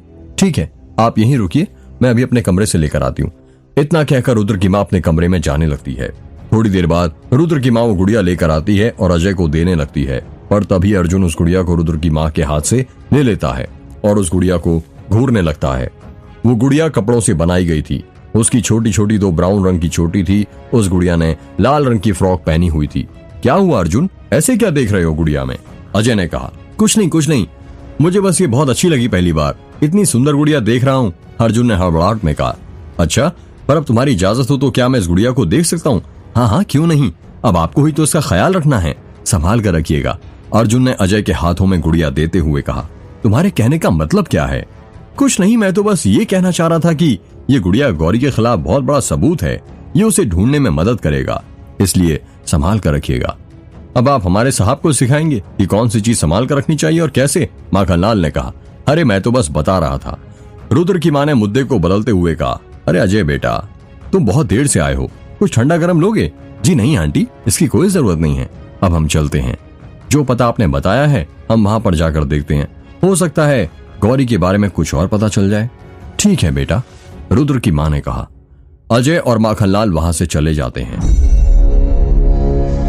घर के सभी लोग हॉल के कमरे से जाने लगते हैं। तभी अनन्या अर्जुन के पास जाती है और उससे पूछती है, यार सही बता, तू उस गुड़िया में क्या देख रहा था? कुछ भी तो नहीं। देख, मुझसे झूठ मत बोल, मुझे पता है तू कुछ तो देख रहा था, बताना यार, मैं किसी से नहीं कहूंगी। ठीक है बताता हूँ, पर इस घर में ये बात किसी से मत कहना, वरना वो लोग और डर जाएंगे। ठीक है, नहीं कहूंगी, पर पहले तू बता तो, मैक्सिको में एक आइलैंड है जिसे शैतानी गुड़ियों का आइलैंड कहा जाता है। वहाँ पेड़ों पर, जमीन पर, पानी में, घास में, हर जगह आपको गुड़िया ही गुड़िया नजर आएंगी। कहते हैं रात में उन गुड़ियों में जान आ जाती है और वो अपने आप चलने लगती हैं। उस आइलैंड की सारी गुड़िया एक छोटी बच्ची की आत्मा की गिरफ्त में है, जिसकी कई सालों पहले आकस्मिक मृत्यु हो गई थी। बहुत साल पहले की बात है उस आइलैंड का जो गार्ड था उसको पानी में तैरती अचेत अवस्था में एक बच्ची मिली थी, लेकिन बच्ची की हालत बेहद खराब होने की वजह से उस बच्ची को कोई बचा नहीं पाया। बच्ची की मौत के कुछ दिनों बाद ही उस गार्ड को पानी में तैरती एक गुड़िया मिली। उसने उस गुड़िया को बच्ची गुड़िया समझकर उसे पेड़ पर लटका दिया। उसके बाद उस गार्ड को हर रोज कभी 1, कभी 2, कभी 3, कभी 4 पानी पर तैरती मिलती रही। वो उन्हें उठाता और अलग पेड़ों पर लटका देता। ऐसे में वो आइलैंड गुड़ियाओं से भर गया और एक रोज उस गार्ड की लाश लोगों को पानी के ऊपर तैरती हुई मिली। उसकी लाश के पास बहुत सारी गुड़ियाओं का ढेर था। लोगों का कहना था कि उसकी जान उन गुड़ियाओं ने ली है। तुम्हें पता है अनन्या, गौरी ने आंटी जी को जो गुड़िया बेची थी वो बिल्कुल वैसी गुड़िया थी जैसी उस आइलैंड पर है। मतलब तुम ये कहना चाहते हो कि वो गुड़िया वो वाले आइलैंड की है? नहीं अनन्या, मैं ये कहना चाहता हूं कि वैसी ही दिखने वाली गुड़िया बनाई गई ताकि आंटी जी पर कोई काला जादू कर सके और उन्हें अपने वश में कर सके। मतलब तुम ये कहना चाहते हो कि गौरी आंटी जी पर काला जादू करके उन्हें अपने वेश में करना चाहती थी? मैं पूरे सिक्योरिटी के साथ तो नहीं कह सकता, पर हाँ, मुझे जितना लगता है उसके हिसाब से गौरी उन पर काला जादू करके उनको अपने वश में करना चाहती थी। वरना तुम ही सोचो, ऐसी कौन सी माँ इतनी जल्दी एक अनजान लड़की से अपने बेटे की शादी कराने के लिए तैयार हो जाएगी? अगर गौरी को आंटी जी को वश में करके रुद्र से शादी ही करनी थी तो सब तो उसके मुताबिक ही हो रहा था। फिर वो शादी वाले दिन गायब क्यों हो गई थी? ये तो मेरी समझ में नहीं आ रहा आयशा कि शादी वाले दिन ऐसा क्या हुआ कि वो गायब हो गई। ये गौरी मेरे लिए एक पहेली बन गई है जो सुलझ नहीं रही बल्कि उलझ रही है और आगे चलकर ये और उलझेगी। अनन्या जरा यहाँ पर आना। तन्वी के ऊपर वाले कमरे से आवाज आती है। आती हूं, अनन्या ने चिल्लाकर जवाब दिया। चल मैं चलती हूँ, इस मुद्दे पर बाद में बात करते हैं। अनन्या ने ऊपर वाले कमरे में जाते हुए अर्जुन से कहा। शाम के 4 बज रहे थे। समीर रुद्र के कमरे में अपना कैमरा देख रहा था। तभी वहां पर पीयूष आ जाता है और उसके कंधे पर हाथ रखते हुए कहता है, क्या कर रहा है तू? कुछ नहीं यार, बस फोटोज देख रहा था। मुझे भी दिखाना। हाँ देख तू भी। समीर ने पीयूष को कैमरे के अंदर की फोटो दिखाते हुए कहा। यार ये तो ट्रेन के अंदर की फोटोज है ना, जब हम यहाँ आ रहे थे तब की? हाँ वही है। देख मोटे, ट्रेन के अंदर भी तू चिप्स ठूस रहा था। कितना खाता है यार तू। भाई अब क्या करूं, बस जीभ ललचा जाती है खाने की चीज को देखकर। पीयूष और समीर बात ही कर रहे थे कि तभी अर्जुन, रुद्र, अनन्या और तन्वी भी वहां पर आ जाते हैं। क्या देख रहे हो तुम दोनों? अनन्या ने कहा। अरे कुछ नहीं, बस फोटोज देख रहे हैं। अरे वाह, मुझे भी दिखाओ ना। अनन्या ने कहा। मुझे भी देखनी है। तन्वी ने कहा। अरे सब लोग आ जाओ, एक साथ मिलकर देखते हैं। समीर ने कहा। सभी लोग कैमरे के अंदर की फोटोज देखने लगते हैं। वो लोग फोटो देख ही रहे थे कि तभी वहां पर राम काका झाड़ू लेकर आ जाते हैं और कहते हैं, बेटा आप लोग एक साइड हो जाओगे, मुझे झाड़ू लगानी है। सभी लोग पलंग पर बैठ जाते हैं और राम काका झाड़ू लगाने लगते हैं। अरे ये फोटो तो गोंदिया स्टेशन की है ना? अनन्या ने कहा। हाँ वहां की है, जब हम उतरे थे तब मैंने खींची थी। समीर ने कहा। वाह यार, बहुत अच्छी फोटो खींची है तूने। तो रुद्र ने कहा। समीर कैमरे की फोटो पलटने लगता है। तभी अर्जुन कहता है, अरे फोटो तो दरवाजे की है ना, जो मेघ गांव की प्रारंभिक सीमा पर बना हुआ है। हाँ ये वही है शायद। हाँ ये वही है, याद है मैं नीचे उतर रहा था और तूने मुझे रोक दिया था, समीर ने कहा। राम काका वहीं पर झाड़ू लगा रहे थे। जब उन्होंने ये बात सुनी तो वो झाड़ू लगाते लगाते रुक जाते हैं और कहते हैं, क्या कहा? तुम वहां पर उतरे थे? मैंने मना किया था ना जिप्सी से मत उतरना। और उस मनुष्य दरवाजे की फोटो क्यों खींची? अभी उसे डिलीट करो वरना पता नहीं क्या होगा। अर्जुन ने कुछ सोचते हुए कहा। राम काका आपने कहा था उस दरवाजे के पीछे कहानी है, क्या आप हमें बताएंगे कि आखिर उस दरवाजे के पीछे है क्या? नहीं बेटा रहने दो, बताइए ना काका, सभी ने एक साथ कहा। नहीं बेटा मैं नहीं बता सकता, प्लीज राम काका बता दीजिए ना, रुद्र ने कहा। अब रुद्र बाबू कह रहे हैं तो अब तो बताना ही पड़ेगा, आखिर ये भी तो हमारे मालिक हैं। तो अब सुनो, मेरा जो बेटा था उसको शादी के 5 साल बाद भी संतान नहीं हो रही थी और मेघनाथ मंदिर में बरसों से हर महीने के आखिरी सोमवार के दिन भोर में 4 बजे से शिव भगवान की एक विशाल पूजा की जाती थी। कहते हैं उस दिन पूजा के वक्त जो भी मांगो वो आपको मिल जाता है और उसी के लिए मैं अपनी बहू को लेकर मेघनाथ मंदिर गया था। मुझे उस दिन एक बात याद है, मैं उस रात को कभी नहीं भूल सकता। वो पूजा पंडित सुशलाचार्य कर रहे थे। पंडित सुशलाचार्य के गुरुओं ने उन्हें ये पूजा सिखाई थी और अब पंडित सुशलाचार्य अपने शिष्यों को ये पूजा करना सिखा रहे थे।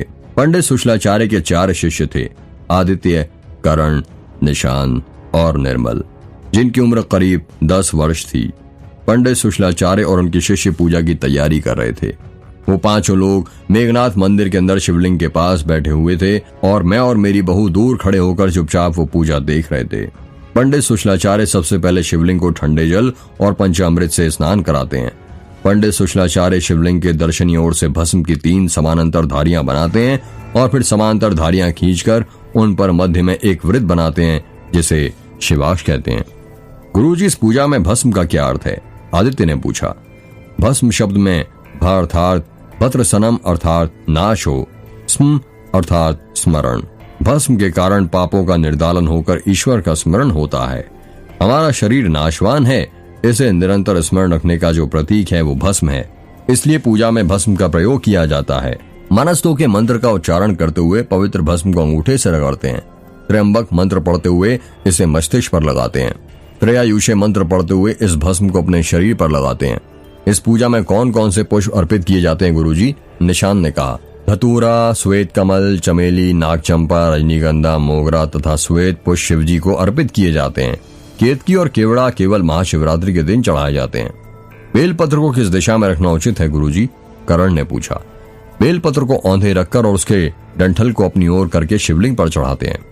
गुरुजी, इस पूजा में शिवलिंग पर निरंतर जलधारा क्यों प्रभावित की जाती है? निर्मल ने कहा।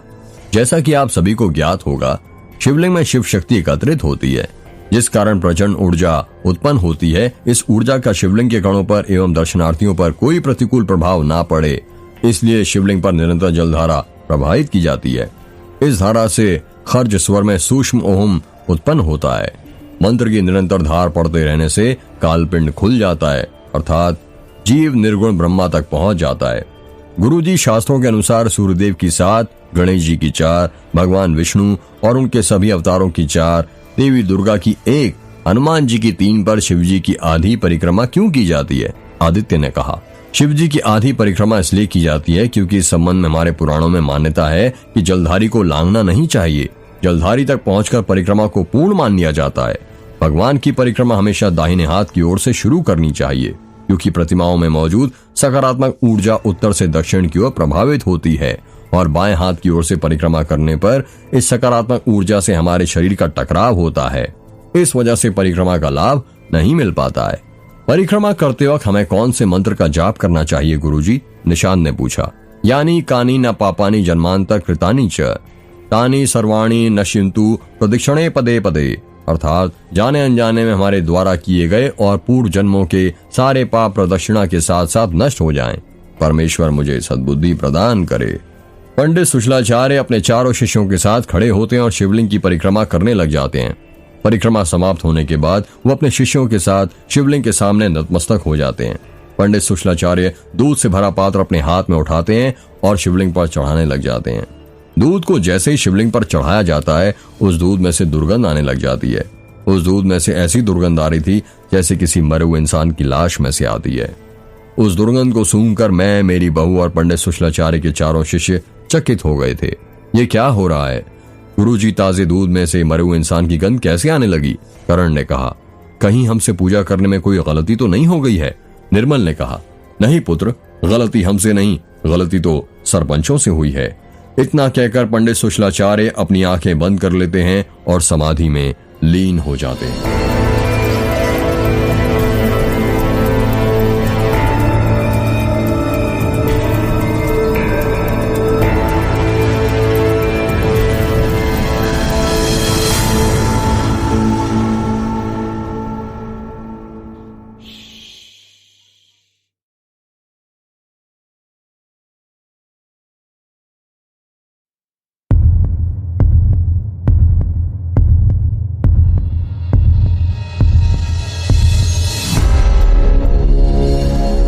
अजय और माखनलाल जिप्सी में बैठकर उस पते पर जा रहे थे जो रुद्र की मां ने उन्हें बताया था। शाम के 7 बज रहे थे, लेकिन अंधेरा इतना ज्यादा हो गया था कि लग रहा था जैसे रात के 10 बज रहे हों। अजय जिप्सी चला रहा था और माखनलाल उसकी बगल में बैठा हुआ था।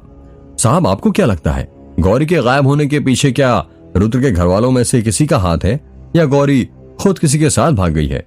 माखनलाल ने अजय से पूछा। माखनलाल, कुछ नहीं कह सकते। जब तक गौरी मिल नहीं जाती और बिना सबूत के हम किसी पर शक भी नहीं कर सकते। किसी भी लड़की का यूं अचानक शादी के मंडप से गायब हो जाना एक आश्चर्यचकित करने वाली बात है। और रुद्र की मां का एक अनजान लड़की से, जिससे सिर्फ वो 1 महीने से जानती हो, बिना उसके बारे में कुछ जाने यूं अचानक अपने बेटे से शादी कराना, यह भी आश्चर्यचकित करने वाली बात है। हाँ साहब, सही कहा आपने। आपको पता है, मेरी दादी कहती थी शादी के मंडप से दुल्हन तभी गायब होती है जब वो किसी लड़के से प्यार करती हो। नहीं माखनलाल, जरूरी नहीं। जब दुल्हन किसी लड़के से प्यार करती हो तब वो गायब हो जाए। ये भी हो सकता है कि जब दूल्हा किसी और लड़की से प्यार करता हो तो वो दुल्हन को गायब करवा दे। मतलब आप कहना चाहते हैं कि रुद्र ने दुल्हन को गायब करवाया है? हाँ, मेरे कहने का कुछ ऐसा ही मतलब है। तुम खुद ही सोचो, रुद्र ने शहर में पढ़ाई लिखाई करी और अब वो बेंगलोर में जॉब करता है। उसकी जिंदगी में इस बीच कोई तो लड़की उसे पसंद आई होगी जिससे वो प्यार करता हो। और एक बात तुम्हें पता है, ये रुद्र ना बचपन से ही थोड़ा अजीब है। अपनी महत्वाकांक्षाओं के लिए वो कुछ भी कर सकता है। मतलब क्या आप रुद्र को बचपन से जानते हैं? हाँ, मैं रुद्र को बचपन से जानता हूँ। रुद्र मेरा बचपन का दोस्त है। ये सिर की चोट देख रहे हो, ये बचपन में उसी ने मुझे दी थी। जब से मुझे लगी थी मुझे याद ही नहीं उस रात क्या हुआ था। बस याद है कि ये रुद्र के कारण ही लगी है। अजय ने एक हाथ से अपने सिर के पास का निशान दिखाते हुए कहा। अच्छा, अजय जिप्सी चला ही रहा था कि वो जिप्सी रोक देता है। क्या हुआ साहब, आपने सुनसान पहाड़ी वाली सड़क पर जिप्सी क्यों रोक दी? क्योंकि अब ये पहाड़ी वाली सड़क पर ही हमें उतरना है और वो तुम साइड में वो रास्ता देख रहे हो जो जंगल के अंदर जाता है, वहीं पर हमें जाना है। रुद्र की माँ के मुताबिक गौरी उस जंगल के अंदर ही रहती थी। ये क्या बात कर रहे हो साहब आप? गौरी को कोई और जगह नहीं मिली थी क्या रहने के लिए जो इस घने जंगल में रहती थी? मैं क्या कहता हूँ साहब, अभी अंधेरा बहुत हो गया है, हम कल सुबह आते हैं ना, रात में कुछ दिखेगा भी नहीं। माखनलाल, ये नाटक बंद करो और ये टॉर्च पकड़ो और चुपचाप मेरे पीछे आओ, वरना अकेले रहोगे तो कोई जंगली जानवर खा लेगा, फिर मुझसे मत कहना। अजय ने माखनलाल के हाथ में टॉर्च पकड़ाते हुए कहा। अजय और माखनलाल घने जंगल के अंदर जाने लगते हैं। जंगल के अंदर सन्नाटा छाया हुआ था। सिर्फ अजय और माखनलाल के पैरों के चलने की आवाजें सुनाई दे रही थीं। वो दोनों करीब 15 मिनट से चल रहे थे। साहब, हम लोग बहुत देर से चल रहे हैं, अभी भी वक्त है, हम वापस चलते हैं, कल आ जाएंगे। सही कहा माखनलाल, हम दोनों बहुत देर से चल रहे हैं, करीब 1 किलोमीटर अंदर तो आ ही गए होंगे ना? हाँ साहब, आ गए होंगे। रुद्र की माँ के हिसाब से 1 किलोमीटर चलने के बाद एक पीपल का पेड़ आना चाहिए था। जरा देखो आसपास कहीं पीपल का पेड़ दिख रहा है क्या? साहब, आप ये क्या बोल रहे हो? रात के वक्त पीपल का पेड़ कौन ढूंढता है? आपको पता नहीं है क्या रात के वक्त पीपल के पेड़ में भूत होते हैं? इस वजह से कोई उसके पास भी नहीं जाता है और आप वही ढूंढने को बोल रहे हो? माखनलाल ने घबराते हुए कहा। माखनलाल, अपनी बकवास बंद करो और चुपचाप पीपल का पेड़ ढूंढो, अजय ने चिल्लाते हुए कहा। जी साहब। माखनलाल और अजय पीपल का पेड़ ढूंढने लग जाते हैं। करीब 15 मिनट पीपल का पेड़ ढूंढने के बाद माखनलाल थक जाता है और वो नीचे जमीन पर बैठ जाता है। साहब, अब आपको मुझ पर जितना चिल्लाना है चिल्लाओ, पर मैं अपनी जगह से उठने वाला नहीं हूँ, बहुत थक चुका हूं मैं, माखनलाल ने कहा। ठीक है, वहीं पर बैठे रहो, मैं खुद वो पीपल का पेड़ ढूंढ लूंगा। जमीन पर बैठे बैठे माखनलाल को गर्मी लगने लगती है और वो पसीने से पूरी तरह भीग जाता है। वो कहता है, भगवान थोड़ी तो रहम करो, इतना बड़ा जंगल है, इतने सारे पेड़ पौधे हैं और जरा भी हवा नहीं चल रही, यहाँ पसीने से भीग गया हूं मैं, थोड़ी तो हवा चला दो। जैसे ही माखनलाल ने यह बात कही, हवाएं चलने लगती हैं। वाह, मुझे नहीं पता था आजकल भगवान मेरी इतनी जल्दी सुनने लगे हैं, वरना मैं कुछ और मांग लेता, माखनलाल ने खुद से कहा। हवाएं चल ही रही थीं कि तभी माखनलाल देखता है कि उसके सिर के ऊपर पेड़ के पत्ते गिरने लगते हैं। जब वो उन पत्तों को अपने सिर से हटाता है और हाथ में ले लेता है तो देखता है कि वो तो पीपल के पेड़ के पत्ते हैं। पीपल के पत्ते देखकर वो झट से खड़ा हो जाता है और अपने पीछे मुड़कर देखता है। जब वो पीछे मुड़ा तो उसने देखा कि वो जिस जगह पर बैठा हुआ था वहां पीपल का पेड़ ही लगा हुआ था। वो चिल्लाकर अजय को आवाज लगाता है, साहब क्या हुआ माखनलाल, मुझे पीपल का पेड़ मिल गया। क्या? अजय भागते हुए माखनलाल के पास पहुंचता है और कहता है, कहां पर है? ये रहा। अजय पीपल के पेड़ को देखते हुए कहता है, यदि पीपल का पेड़ ये है तो इसके जस्ट सामने गौरी का घर होना चाहिए। अजय पीपल के पेड़ के चारों तरफ गौरी का घर ढूंढने लगता है। साहब, यहाँ तो कहीं भी गौरी का घर नहीं दिख रहा है। अच्छे से देखो माखनलाल, यहीं कहीं होगा। साहब, चारों तरफ देख लिया और आप खुद ही सोचो, यहाँ घर बनाने लायक जगह है क्या? कौन इतने सारे पेड़ पौधों को काटकर घर बनाएगा? बात तो तुम्हारी बिल्कुल ठीक है माखनलाल, पर मेरा अंदाजा गलत नहीं हो सकता। मुझे पूरा यकीन है कि रुद्र की मां ने ऐसी जगह के बारे में कहा था और उसके अनुसार गौरी का घर यहीं होना चाहिए। अगर ऐसी ही बात है तो इसका मतलब ये हुआ कि गौरी पीपल के पेड़ के अंदर रहती थी, पर पीपल के पेड़ के अंदर तो भूत रहते हैं, इसका मतलब गौरी भूत है? माखनलाल ने डरते हुए कहा। माखनलाल, तुम फिर बकवास करने लग गए, जरा टॉर्च आसपास अच्छे से मारो, घर यहीं कहीं होगा। अजय ने टॉर्च की रोशनी जंगल की तरफ करते हुए कहा। तभी अचानक उसके हाथ से टॉर्च नीचे पीपल के पेड़ के पास गिर जाती है और नीचे गिरकर बंद हो जाती है। अरे शिट, ये क्या? इतना कहकर अजय धीरे से टॉर्च उठाने के लिए नीचे झुकता है। अरे माखनलाल, जरा तुम्हारी टॉर्च की लाइट इस तरफ तो करना, मुझे कुछ दिखाई नहीं दे रहा। जी साहब, अभी करता हूँ, माखनलाल ने पीपल के पेड़ के नीचे लाइट करते हुए कहा। जब माखनलाल ने अपनी टॉर्च की लाइट नीचे की तो अजय देखता है कि पीपल के पेड़ के नीचे 6 नींबू रखे हुए थे। उन नींबू को देखकर अजय और माखनलाल दोनों हैरान हो जाते हैं। वो नींबू पीले थे और एक लाइन में रखे हुए थे। ये क्या, ये नींबू यहाँ पीपल के पेड़ के नीचे क्या करें? माखनलाल ने कहा। माखनलाल, उससे भी हैरानी वाली बात तो ये है कि इस जंगल के अंदर कहीं भी नींबू का पेड़ नहीं है, तो ये 6 नींबू आए कहाँ से? साहब, ये 6 नींबू है, मतलब पहला रुद्र का, दूसरी माँ का, तीसरा उसकी चाची का, चौथा उसके चाचा का और 5वां उसके चाचा की लड़की का। और माखनलाल बोलते बोलते रुक जाता है। और 6वां नींबू किसका माखनलाल? अजय ने घबराते हुए कहा। 6वां नींबू उसके दादाजी का।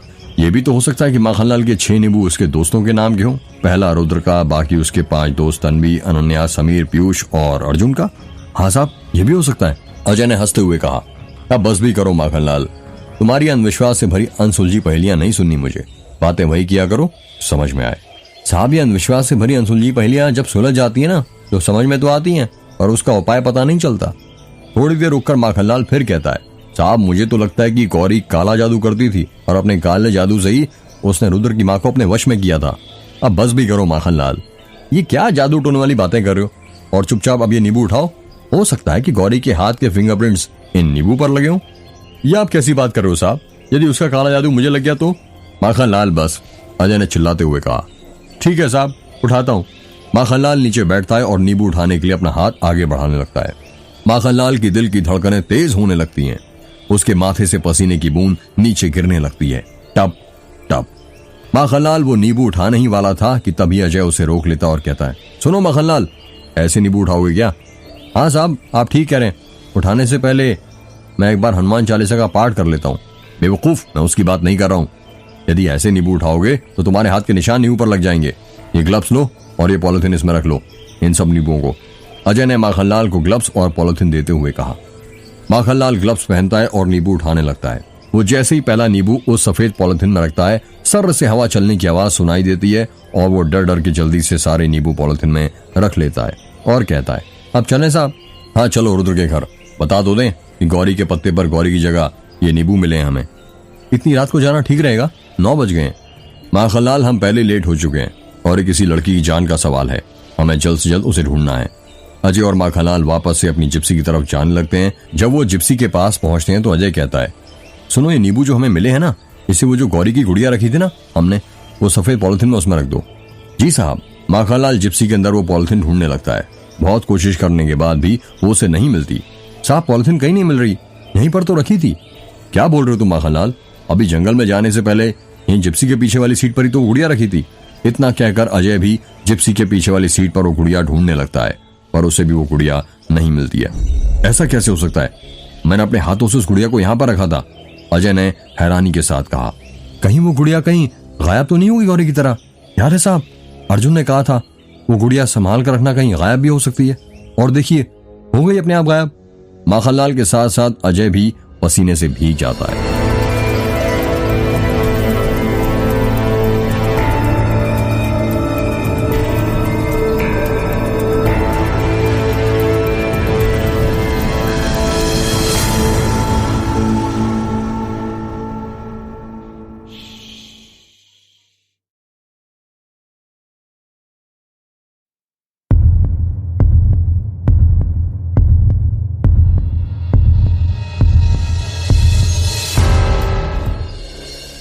माखनलाल, तुम इतना परेशान क्यों हो रहे हो सकता है कोई जंगली जानवर आया हो और वो उठाकर ले गया हो गुड़िया।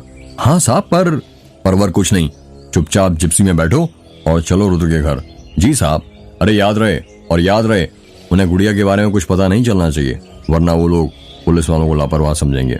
जी साहब, नहीं बताऊंगा। माखनलाल और अजय रुद्र के घर पहुंच जाते हैं। माखनलाल दरवाजा खटखटाता है। खटखट खटखट। कुछ ही देर बाद आयशा दरवाजा खोलती है और माखनलाल को देखकर कहती है, जी आप? हाँ हम। माखनलाल ने कहा, आइए आइए ना अंदर। माखनलाल और अजय घर के अंदर आ जाते हैं और सोफे पर जाकर बैठ जाते हैं। रुद्र और उसके दोस्त कहीं दिखाई नहीं दे रहे? अजय ने आयशा से पूछा। जी वो ऊपर वाले कमरे में हैं, मैं अभी बुला देती हूँ, आयशा ने कहा। राम काका रुद्र के दोस्तों को मेघ गांव के दरवाजे का राज बता ही रहे थे कि तभी आयशा की नीचे से आवाज आती है, अरे रुद्र बेटा। क्या चाची? रुद्र ने चिल्लाते हुए कहा, जरा नीचे तो आना, पुलिस इंस्पेक्टर साहब आए हैं। जी चाची, अभी आया, रुद्र ने चिल्लाते हुए ऊपर से जवाब दिया। चलो सभी लोग नीचे, पुलिस इंस्पेक्टर साहब आए हैं। देखते हैं क्या खबर लाएं। सभी लोग नीचे हॉल में इकट्ठा हो जाते हैं। बेटा कुछ पता चला गौरी के बारे में? क्या वो मिल गई? रुद्र की मां ने हड़बड़ाहट के साथ अजय से पूछा। नहीं आंटी जी, बल्कि एक हैरान करने वाली बात है। अजय ने कहा। क्या बात है? आपने जो पता हमें बताया था, जब हमने वहां पर जाकर देखा तो हमें कुछ नहीं मिला। यहाँ तक कि वहां पर गौरी की झोपड़ी तक नहीं थी। वहां पर एक भी ऐसा सुराग नहीं था जिससे लगे कि वो वहां पर पहले झोपड़ी बनी हुई थी, बल्कि वहां पर तो ऐसा लग रहा था जैसे बरसों से वहां कोई आया ही नहीं है। ऐसा कैसे हो सकता है बेटा? मैंने तुम्हें बताया था ना कि उसके घर के सामने पीपल का पेड़ भी है। वो मिला तुम्हें? हाँ आंटी जी, हमें पीपल का पेड़ तो मिला, पर वहां पर गौरी नहीं बल्कि 6 नींबू मिले। क्या नींबू? सबने हैरानी के साथ कहा। हाँ ये नींबू, माखनलाल ने अपने हाथ में पकड़ी सफेद पॉलिथीन दिखाते हुए कहा, जैसे जिसके अंदर नींबू रखे हुए थे। उन नींबुओं का रंग पीले से लाल हो गया था। जब माखनलाल ने उन नींबू देखे तो हैरान हो जाता है। साहब, इन नींबुओं का रंग बदल कैसे गया? जब मैंने उस पीपल के पेड़ के पास से उठाया था तब तो ये पीले थे, यहाँ पर आते ही लाल कैसे हो गए? जब अजय उन नींबुओं को देखता है तो वो भी हैरान हो जाता है। नींबुओं को देखकर आयशा डर जाती है और वो कहती है, ये क्या बुरी बला ले आए हो आप दोनों मेरे घर पर जाइए, इसे बाहर रख कर आइए। आप डरिए मत, कुछ नहीं होगा। अजय ने कहा। मैंने कहा ना, ये नींबू बाहर रख कर आइए। आपको पता नहीं है क्या नींबू से क्या क्या काला जादू किया जाता है इस गांव में? आयशा के बार बार कहने पर अजय कहता है, माखनलाल ये नींबू जिप्सी में रखकर आ जाओ। माखनलाल वो नींबू जिप्सी में रखने चला जाता है। आप डरिए मत, हो सकता है पॉलिथीन में रखे रखे नींबू सड़ गए हों और लाल पड़ गए हों, पर इतनी जल्दी कैसे साहब? जब मैंने उठाए थे तब तो पीले थे, यहाँ लाते ही लाल हो गए। माखनलाल ने दरवाजे से वापस आते हुए कहा। माखनलाल चुप हो जाओ, अजय ने गुस्से से कहा। फिर अब आगे क्या करना है? गौरी का पता कैसे पता चलेगा? संतोष ने कहा। यही तो मेरी समझ में नहीं आ रहा। अगर गौरी की हमारे पास फोटो होती तो पाताल में भी होती तो मैं उसे वहां से भी ढूंढ लाता, पर अब प्रॉब्लम यह है कि जिस लड़की को मैंने देखा ही नहीं उसको मैं कैसे ढूंढूं? ना ही उसका कोई रिश्तेदार है, ना ही जो पता आंटी जी ने हमें बताया वहां पर वो रहती थी। समीर ने अपने हाथ में कैमरा पकड़ा हुआ था। जब माखनलाल ने वो कैमरा देखा तो वो समीर से कहने लगा, ये कैमरा तुम्हारा है? जी हाँ मेरा ही है, समीर ने जवाब दिया। चलता है? काम ठीक से तो करता है ना? फोटो कैसी आती है? जी चलता है, और बहुत अच्छी फोटो आती है। एक फोटो खींचो कैसे हमारी? अजय माखनलाल पर चिल्लाते हुए कहता है। ये क्या कर रहे हो माखनलाल? तुम यहाँ केस सॉल्व करने आए हो या फोटो खिंचवाने आए हो? वो साहब हमारा ना बड़ा मन था ऐसे बड़े वाले कैमरे से फोटो खिंचवाने का। एक खिंचवाने दीजिए ना, हम अपनी मेहरारू को दिखाएंगे, बहुत खुश हो जाएगी। ठीक है समीर, खींच दो हमारे माखनलाल की एक फोटो, अजय ने कहा। समीर माखनलाल की फोटो खींच देता है। अच्छा आंटी जी, अब हम चलते हैं। यदि आपको गौरी के बारे में कुछ भी याद आए तो प्लीज हमें कॉल कर दीजिएगा। गौरी का मिलना हमारे लिए बहुत जरूरी है। कहीं हमें उसे ढूंढते देर ना हो जाए और उसके साथ कुछ गलत ना हो जाए। यही डर मुझे भी सता रहा है बेटा, तुम फिक्र मत करो। जैसी मुझे कुछ याद आता है मैं तुम्हें कॉल कर दूंगी। ठीक है फिर, अलविदा आंटी जी, अपना ख्याल रखिएगा। इतना कहकर अजय वहां से जाने लगता है। माखनलाल अभी भी समीर से बातें कर रहा था। कैसी आई हमारी फोटो? बहुत अच्छी आई है माखनलाल जी, आपकी फोटो, और आप तो अभी भी जवान लग रहे हैं। और इसमें लगने वाली बात क्या है, हम तो हैं ही जवान, बस बाल ही तो सफेद हुए हैं हमारे अभी। वैसे कब तक मिल जाएगी हमारी फोटो? वो कल तक मिल जाएगी आपको। ठीक है फिर हम कल लेने आते हैं। अजय दरवाजे के पास पहुंचा ही था कि तभी वो समीर और माखनलाल की बातें सुनकर रुक जाता है और कहता है, समीर क्या शादी वाले दिन तुमने शादी की फोटोज खींची थी? हाँ खींची थी ना, समीर ने कहा। क्या तुमने उस दिन इसमें गौरी की फोटो खींची थी? समीर उस दिन के बारे में याद करते हुए कहता है, हाँ खींची थी ना, पर गौरी ने घूंघट डाल रखा था। पर हाँ उसका थोड़ा सा चेहरा कैमरे में कैप्चर हो गया था। तो दिखाओ समीर, हमें वो फोटो दिखाओ जल्दी। हाँ अभी दिखाता हूँ। समीर अपने कैमरे में शादी वाले दिन की फोटोज ढूंढने लग जाता है। वो शादी वाली फोटो ढूंढ ही रहा था कि तभी अचानक उसके कैमरे की स्क्रीन बंद हो जाती है। कैमरा चलते चलते बंद हो जाता है। वो बार बार कैमरा ऑन करने का बटन दबा रहा था पर कुछ नहीं हो रहा था। अरे शिट, समीर ने कहा। क्या हुआ? अजय ने हैरानी के साथ कहा। वो कैमरे की बैटरी चली गई। आप लोग बस थोड़ी देर रुकिए, मैं अभी इसे चार्ज पर लगा देता हूँ। ठीक है, और जल्दी करना, अजय ने कहा। समीर कैमरा लेकर ऊपर वाले कमरे में जाता है और अपने बैग में कैमरे का चार्जर ढूंढने लग जाता है। समीर का एक बड़ा सा काले रंग का बैग था जिसके अंदर उसने अपने कैमरे की बैटरी का चार्जर रखा हुआ था। वो बहुत देर से कोशिश कर रहा था अपने कपड़ों के बीच चार्जर ढूंढने की, पर वो उसे नहीं मिल रहा था। यार यहीं तो रखा था, कहाँ चला गया? समीर ने चार्जर ढूंढते हुए कहा। समीर को ऊपर गए हुए 15 मिनट से ज्यादा हो गया था, पर अभी तक वो नहीं आया था और नीचे हॉल में सभी लोग उसका इंतजार कर रहे थे। इतना वक्त हो गया, समीर अभी तक आया क्यों नहीं? अजय ने कहा। सर मुझे तो लगता है वो खुद अपनी एनर्जी से कैमरे की बैटरी को चार्ज कर रहा है, माखनलाल ने हंसते हुए कहा। माखनलाल मजाक नहीं, अजय ने गुस्सा करते हुए कहा। मैं देख कर आती हूँ, तन्वी ने कहा। रुको मैं भी चलती हूँ, अनन्या ने कहा। तन्वी और अनन्या ऊपर वाले कमरे में जाने लगती हैं। समीर अभी भी अपना चार्जर ढूंढ रहा था और चार्जर ढूंढते ढूंढते उसने अपना सारा सामान बिस्तर पर फैला दिया था। बिस्तर के ऊपर कहीं पर उसकी शर्ट्स थी तो कहीं पर उसकी पैंट्स। उसके सामान की वजह से बिस्तर पर चढ़ाया गया चादर नजर ही नहीं आ रहा था। जब तन्वी और अनन्या उस कमरे में पहुंचती हैं तो बिस्तर की हालत देखकर हैरान हो जाती हैं। अनन्या कहती है, तू ये क्या कर रहा है और ऐसे सारा सामान क्यों फैला रखा है? यार वो मैं अपने कैमरे का चार्जर ढूंढ रहा था, समीर ने कहा। तू भी ना अभी तक लापरवाह है। कॉलेज में भी अपनी चीजें संभाल कर नहीं रखता था, कभी बोतल तो कभी बुक्स घुमा दिया करता था, और अभी कैमरे का चार्जर। कब सुधरेगा तू? तन्वी ने कहा। यार गुस्सा बाद में कर लेना, पहले मेरा चार्जर ढूंढते मेरी मदद तो कर दो, नहीं तो गौरी का पता कभी नहीं चल पाएगा और वो इंस्पेक्टर अजय मेरी जान खा लेगा। ठीक है करते हैं, अनन्या ने कहा। अनन्या और तन्वी बिस्तर के पास जाती हैं और बिस्तर के ऊपर फैले कपड़ों में कैमरे का चार्जर ढूंढने लग जाती हैं। काफी देर ढूंढने के बाद अनन्या को कैमरे की बैटरी का चार्जर मिल ही जाता है।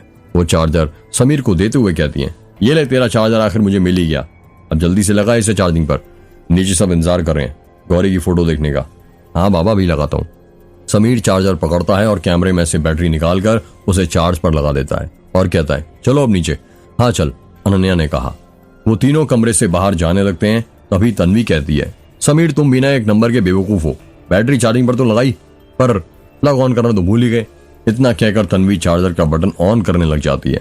जैसे ही तन्वी चार्जर का बटन ऑन करती है, जोर से खटके और बैटरी के अंदर से आवाज आती है, धम।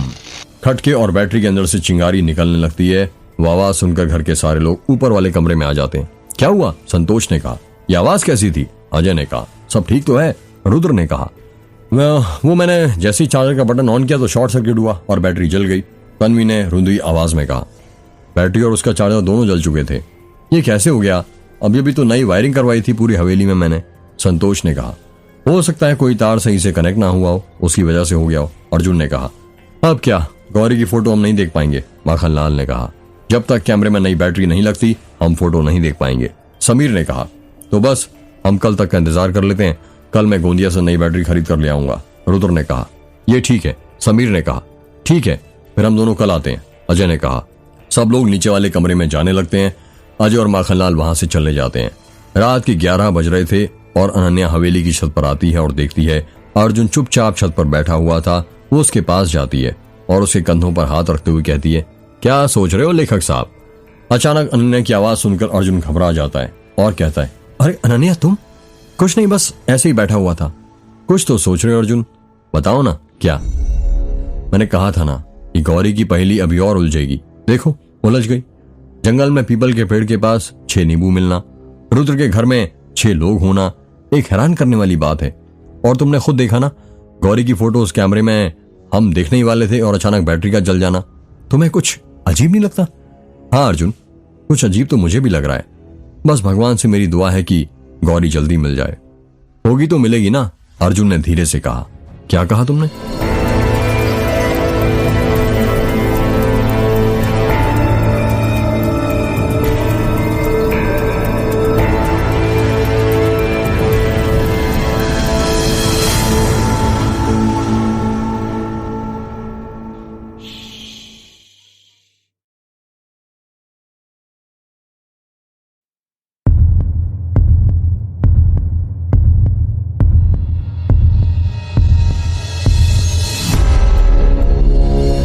पंडित सुशलाचार्य को अपनी दैवीय शक्तियों से पता चल गया था कि ये सब उस औरत के जलकर मरने के कारण हो रहा था। मेघ गांव में जितनी भी अनहोनियां हुई थीं, वो उस औरत की आत्मा के कारण ही हो रही थीं। उसकी आत्मा मेघ गांव में भटक रही थी। अब मेघ गांव रहने लायक नहीं बचा था। पंडित सुशलाचार्य को इसका आभास हो गया था कि यदि उन्होंने जल्द ही मेघ गांव को खाली नहीं कराया तो पूरे गांव के लोग एक एक करके मर जाएंगे। पंडित सुशलाचार्य ने बलमाटोला और दास गांव के सरपंच को मेघनाथ मंदिर में मिलने के लिए बुलाया था। जब मैं मालिक के साथ वहीं पर था तो उन्होंने तेज बहादुर और महेंद्र सिंह को सारी बात बताई। क्या आप सच में चाहते हैं कि पंडित जी की मेघ गांव बंद हो जाए? तेज बहादुर ने कहा। ये मैं नहीं, नियति चाहती है। यदि मेघ गांव बंद नहीं हुआ तो एक एक करके मेघ गांव के अंदर सब लोग मारे जाएंगे और हो सकता है कि मेघ गांव को बर्बाद करने के बाद उस औरत की आत्मा बलमाटोला और दास गांव को भी बर्बाद कर दे। ये आप क्या कह रहे हैं पंडित जी? महेंद्र सिंह ने घबराते हुए कहा। मैं वही कह रहा हूं जो होने वाला है, पर होने को हम लोग रोक सकते हैं। कैसे पंडित जी? महेंद्र सिंह ने कहा। बताइए पंडित जी, इसका क्या उपाय है? तेज बहादुर ने कहा। इसका एक ही उपाय है, उसकी आत्मा को मेघगांव के अंदर कैद करके मेघगांव को हमेशा हमेशा के लिए बंद कर दिया जाए। पर ऐसा करने से फिर मेघगांव में रहने वाले लोगों का क्या होगा पंडित जी? महेंद्र सिंह ने कहा। अगर हमें गांव वालों की जान बचानी है तो ये करना ही होगा। वो औरत जलकर मरी थी और उसकी आत्मा अब चुड़ैल बन चुकी है। इसका मतलब हमारे दोस्त धनपत राय और उसके नौकर बिरजू को भी उसी चुड़ैल ने मारा था। तेज बहादुर ने कहा। हाँ, ये काम उसी चुड़ैल का है। अभी वो चुड़ैल ज्यादा ताकतवर नहीं है, हम उसकी आत्मा को मेघगांव में कैद कर सकते हैं। पर यदि हमें देर हो गई तो फिर वो चुड़ैल किसी के भी वश में नहीं आएगी। तब मैं भी उसे अपनी दैवीय शक्तियों से रोक नहीं पाऊंगा। ठीक है पंडित जी, यदि आप कहते हैं तो अब यही होगा। सालों से आपने ही तीनों गांवों की रक्षा की है और आज भी आप ही को करनी है। महेंद्र सिंह ने कहा। हाँ पंडित जी, उस चुड़ैल को आप कैद कर दीजिए मेघगांव में। तेज बहादुर ने कहा। इतना आसान नहीं है उस चुड़ैल को कैद करना। हमें अगले महीने के आखिरी सोमवार का इंतजार करना पड़ेगा। मेरे चारों शिष्य मेघनाथ मंदिर में महादेव की पूजा करेंगे और मैं तीनों गांव के समस्त पुजारियों के साथ मिलकर उस चुड़ैल को मेघगांव के अंदर कैद करूंगा। जी ठीक है पंडित जी, अब आप बताइए कि हम दोनों को क्या करना है? तेज बहादुर ने कहा। आप दोनों को मेघगांव की प्रारंभिक और अंतिम सीमा पर 2 बड़े बड़े दरवाजे बनाने हैं और मेघगांव को महीने के आखिरी सोमवार तक खाली करवाना है। जी पंडित जी, जैसी आपकी आज्ञा, तेज बहादुर ने कहा। तेज बहादुर और महेंद्र सिंह ने जब मेघगांव वालों को ये बात बताई तो गांव वाले मेघगांव को बंद करने के लिए राजी हो गए, क्योंकि गांव वालों को अपने घरों और अपने खेतों से ज्यादा अपनी जान ज्यादा प्यारी थी। जब गांव वालों ने मेघगांव की प्रारंभिक और अंतिम सीमा पर दरवाजा बनाना शुरू किया तो वो काम इतना आसान नहीं था जितना गांव वाले समझ रहे थे। उस चुड़ैल ने दरवाजा बनाने वाले कई लोगों की जान ले ली थी। मालिक ने मुझे मेघगांव की सीमा पर यह देखने भेजा था कि दरवाजा बनाने का काम ठीक चल रहा है या नहीं। मैं अपने बेटे कालू के साथ वहां पर गया था। उस वक्त मेघगांव लगभग खाली हो गया था। मैं और मेरा बेटा पैदल पैदल ही मेघगांव की ओर बढ़ रहे थे। हम दोनों मेघगांव के अंदर थे और अब दास गांव के पास बने दरवाजे को देखने जा रहे थे। रात के करीब 9 बज रहे थे। मेरे बेटे ने अपने हाथ में लालटेन पकड़ी हुई थी। आसमान में अंधेरा छाया हुआ था। झिंगुरों के चिल्लाने की आवाजें आ रही थीं। ची ची ची। अंधेरा ज्यादा था, इसलिए ज्यादा कुछ दिखाई नहीं दे रहा था। बस आसपास की कुछ चीजें ही दिखाई दे रही थीं। बापू, आपको क्या लगता है, उस औरत की आत्मा मेघगांव में सच में भटक रही है या कोई नई साजिश है सरपंचों की? अगर दास गांव के सरपंच ने कहा होता तो मान भी लेते कि साजिश है, क्योंकि वो है ही चालाक। पर अब मैं भी उस दिन मालिक के साथ गया था पंडित सुशलाचार्य जी से मिलने, और वो दूध की गंध मरे हुए इंसान की गंध जैसी थी। मैंने भी सूंघी थी। और ये बात तुझे ही पता है कि पंडित सुशलाचार्य कभी भी गांव वालों का बुरा नहीं चाहेंगे। बापू, तो क्या तुम भी भरोसा करते हो उस चुड़ैल पर? क्या तुमने कभी देखा है उसे? नहीं बेटा, मैंने उस चुड़ैल को कभी नहीं देखा। पर यदि आप भगवान पर भरोसा करते हो तो इन पर भी करना ही पड़ेगा। बापू, उस औरत को क्यों जलाया गया था? पता नहीं, ये बात तो मुझे भी नहीं मालूम। पर उस रात तो तू भी था ना, जब उसे जला रहे थे मालिक के साथ? तू भी तो गया था उसे जलाने। हाँ, पर सरपंच साहब ने बोला उस औरत को जला दो तो हमने जला दिया। और आपने ही तो सिखाया है कि कभी मालिकों से सवाल जवाब नहीं करना चाहिए, वो जो कहें वो चुपचाप कर देना चाहिए। हाँ बेटा, वरना पता नहीं कब हमारा दाना पानी बंद हो जाए। वही तो हमारे अन्नदाता हैं। बापू सुनो। हाँ बोलो बेटा। वो मेरे पेट में ना गड़गड़ हो रहा है। आज सुबह ना मेरा पेट अच्छे से साफ नहीं हुआ था। तुम ना यहीं पर रुको, मैं बस 5 मिनट में जंगल से आता हूँ। ठीक है बेटा। कालू ने लालटेन मुझे दे दिया और वो जंगल के अंदर चला गया। कालू को गए हुए 15 मिनट से ज्यादा हो गए थे, पर वो अभी तक नहीं आया था। मेरे मन को बहुत अजीब लगने लगा था। डर सता रहा था कि उस चुड़ैल ने मेरे बेटे को कुछ कर तो नहीं दिया। जिस अंधेरी झाड़ियों में मेरा कालू गया था, मैं उस तरफ जाने लग गया। जब झाड़ियों में मैं चल रहा था तो सूखे पत्तों का पांव से कुचलने की चरचर आवाजें आ रही थीं। एक एक कदम पर वो आवाज बढ़ती जा रही थी। मेरी सांस फूलने लग गई थी। मुझे लालटेन के पीले प्रकाश में ज्यादा कुछ दिखाई नहीं दे रहा था। मैं अपने बेटे कालू को आवाज देते हुए आगे बढ़ रहा था। कालू, कालू, कालू, अरे कालू बेटा, कहाँ है तू? पर कालू का कोई जवाब नहीं आ रहा था। मैं जंगल में आगे ही बढ़ रहा था कि तभी अचानक हवाएं तेज चलने लग गईं और मेरी लालटेन बुझ गई। पता नहीं ये कैसे हुआ था। शायद ये उस चुड़ैल की ही कोई चाल थी। वो तो अच्छा हुआ था कि मैंने अपने साथ माचिस रख ली थी। मैं फिर वो लालटेन जलाने लग गया। हवाएं इतनी तेज चल रही थी कि मैं लालटेन जला ही नहीं पा रहा था।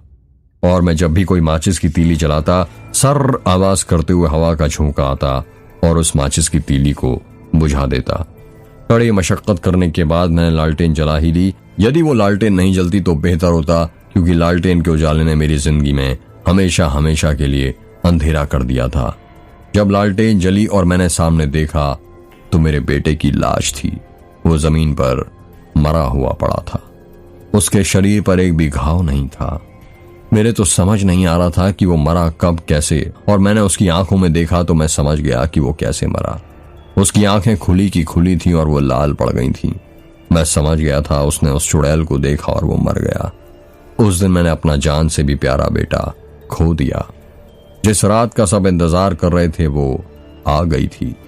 उस दिन महीने का आखिरी सोमवार था और पंडित सुशलाचार्य बलमाटोला मेघ और दास गांव के सभी पुजारियों के साथ मिलकर मेघ गांव के अंदर बरगद के पेड़ के पास जो जल गया था वहां पर एक महायज्ञ कर रहे थे। पंडित सुशलाचार्य के चारों शिष्य मेघनाथ मंदिर के अंदर भगवान शिव की आराधना कर रहे थे। उस दिन मेघ गांव के अंदर ज्यादा लोग नहीं थे। बस मैं, महेंद्र सिंह, मालिक, पंडित सुशलाचार्य और बाकी समस्त तीनों गांव के पुजारी थे। पंडित सुशलाचार्य ने वो यज्ञ करने के लिए 12 ज्योतिर्लिंगों का जल मंगाया था, जो उस बरगद के पेड़ के ऊपर अर्पित किया गया था, ताकि उस औरत को जलाने का जो पाप किया गया था वो कम हो जाए। उस दिन कई बार महामृत्युंजय मंत्र का पाठ किया गया। ओम त्र्यंबकम यजामहे सुगंधि पुष्टि वर्धनम उर्वारुकमेव बंधुनाथ मृत्यु मूर्छे मामृतात्। वो चुड़ैल मुझे दिखाई तो नहीं दी, पर उसके चीखने की आवाज आसमान में उस रात गूंज रही थी।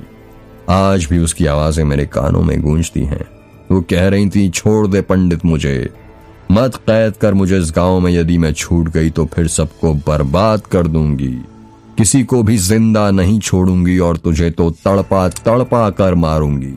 ऐसी मौत जो किसी को भी नसीब ना हो। लोगों की रूह कांप जाएगी तेरी लाश देखकर। पंडित सुशलाचार्य उस चुड़ैल की बातों को जवाब नहीं दे रहे थे, वो बस मंत्र पढ़े जा रहे थे।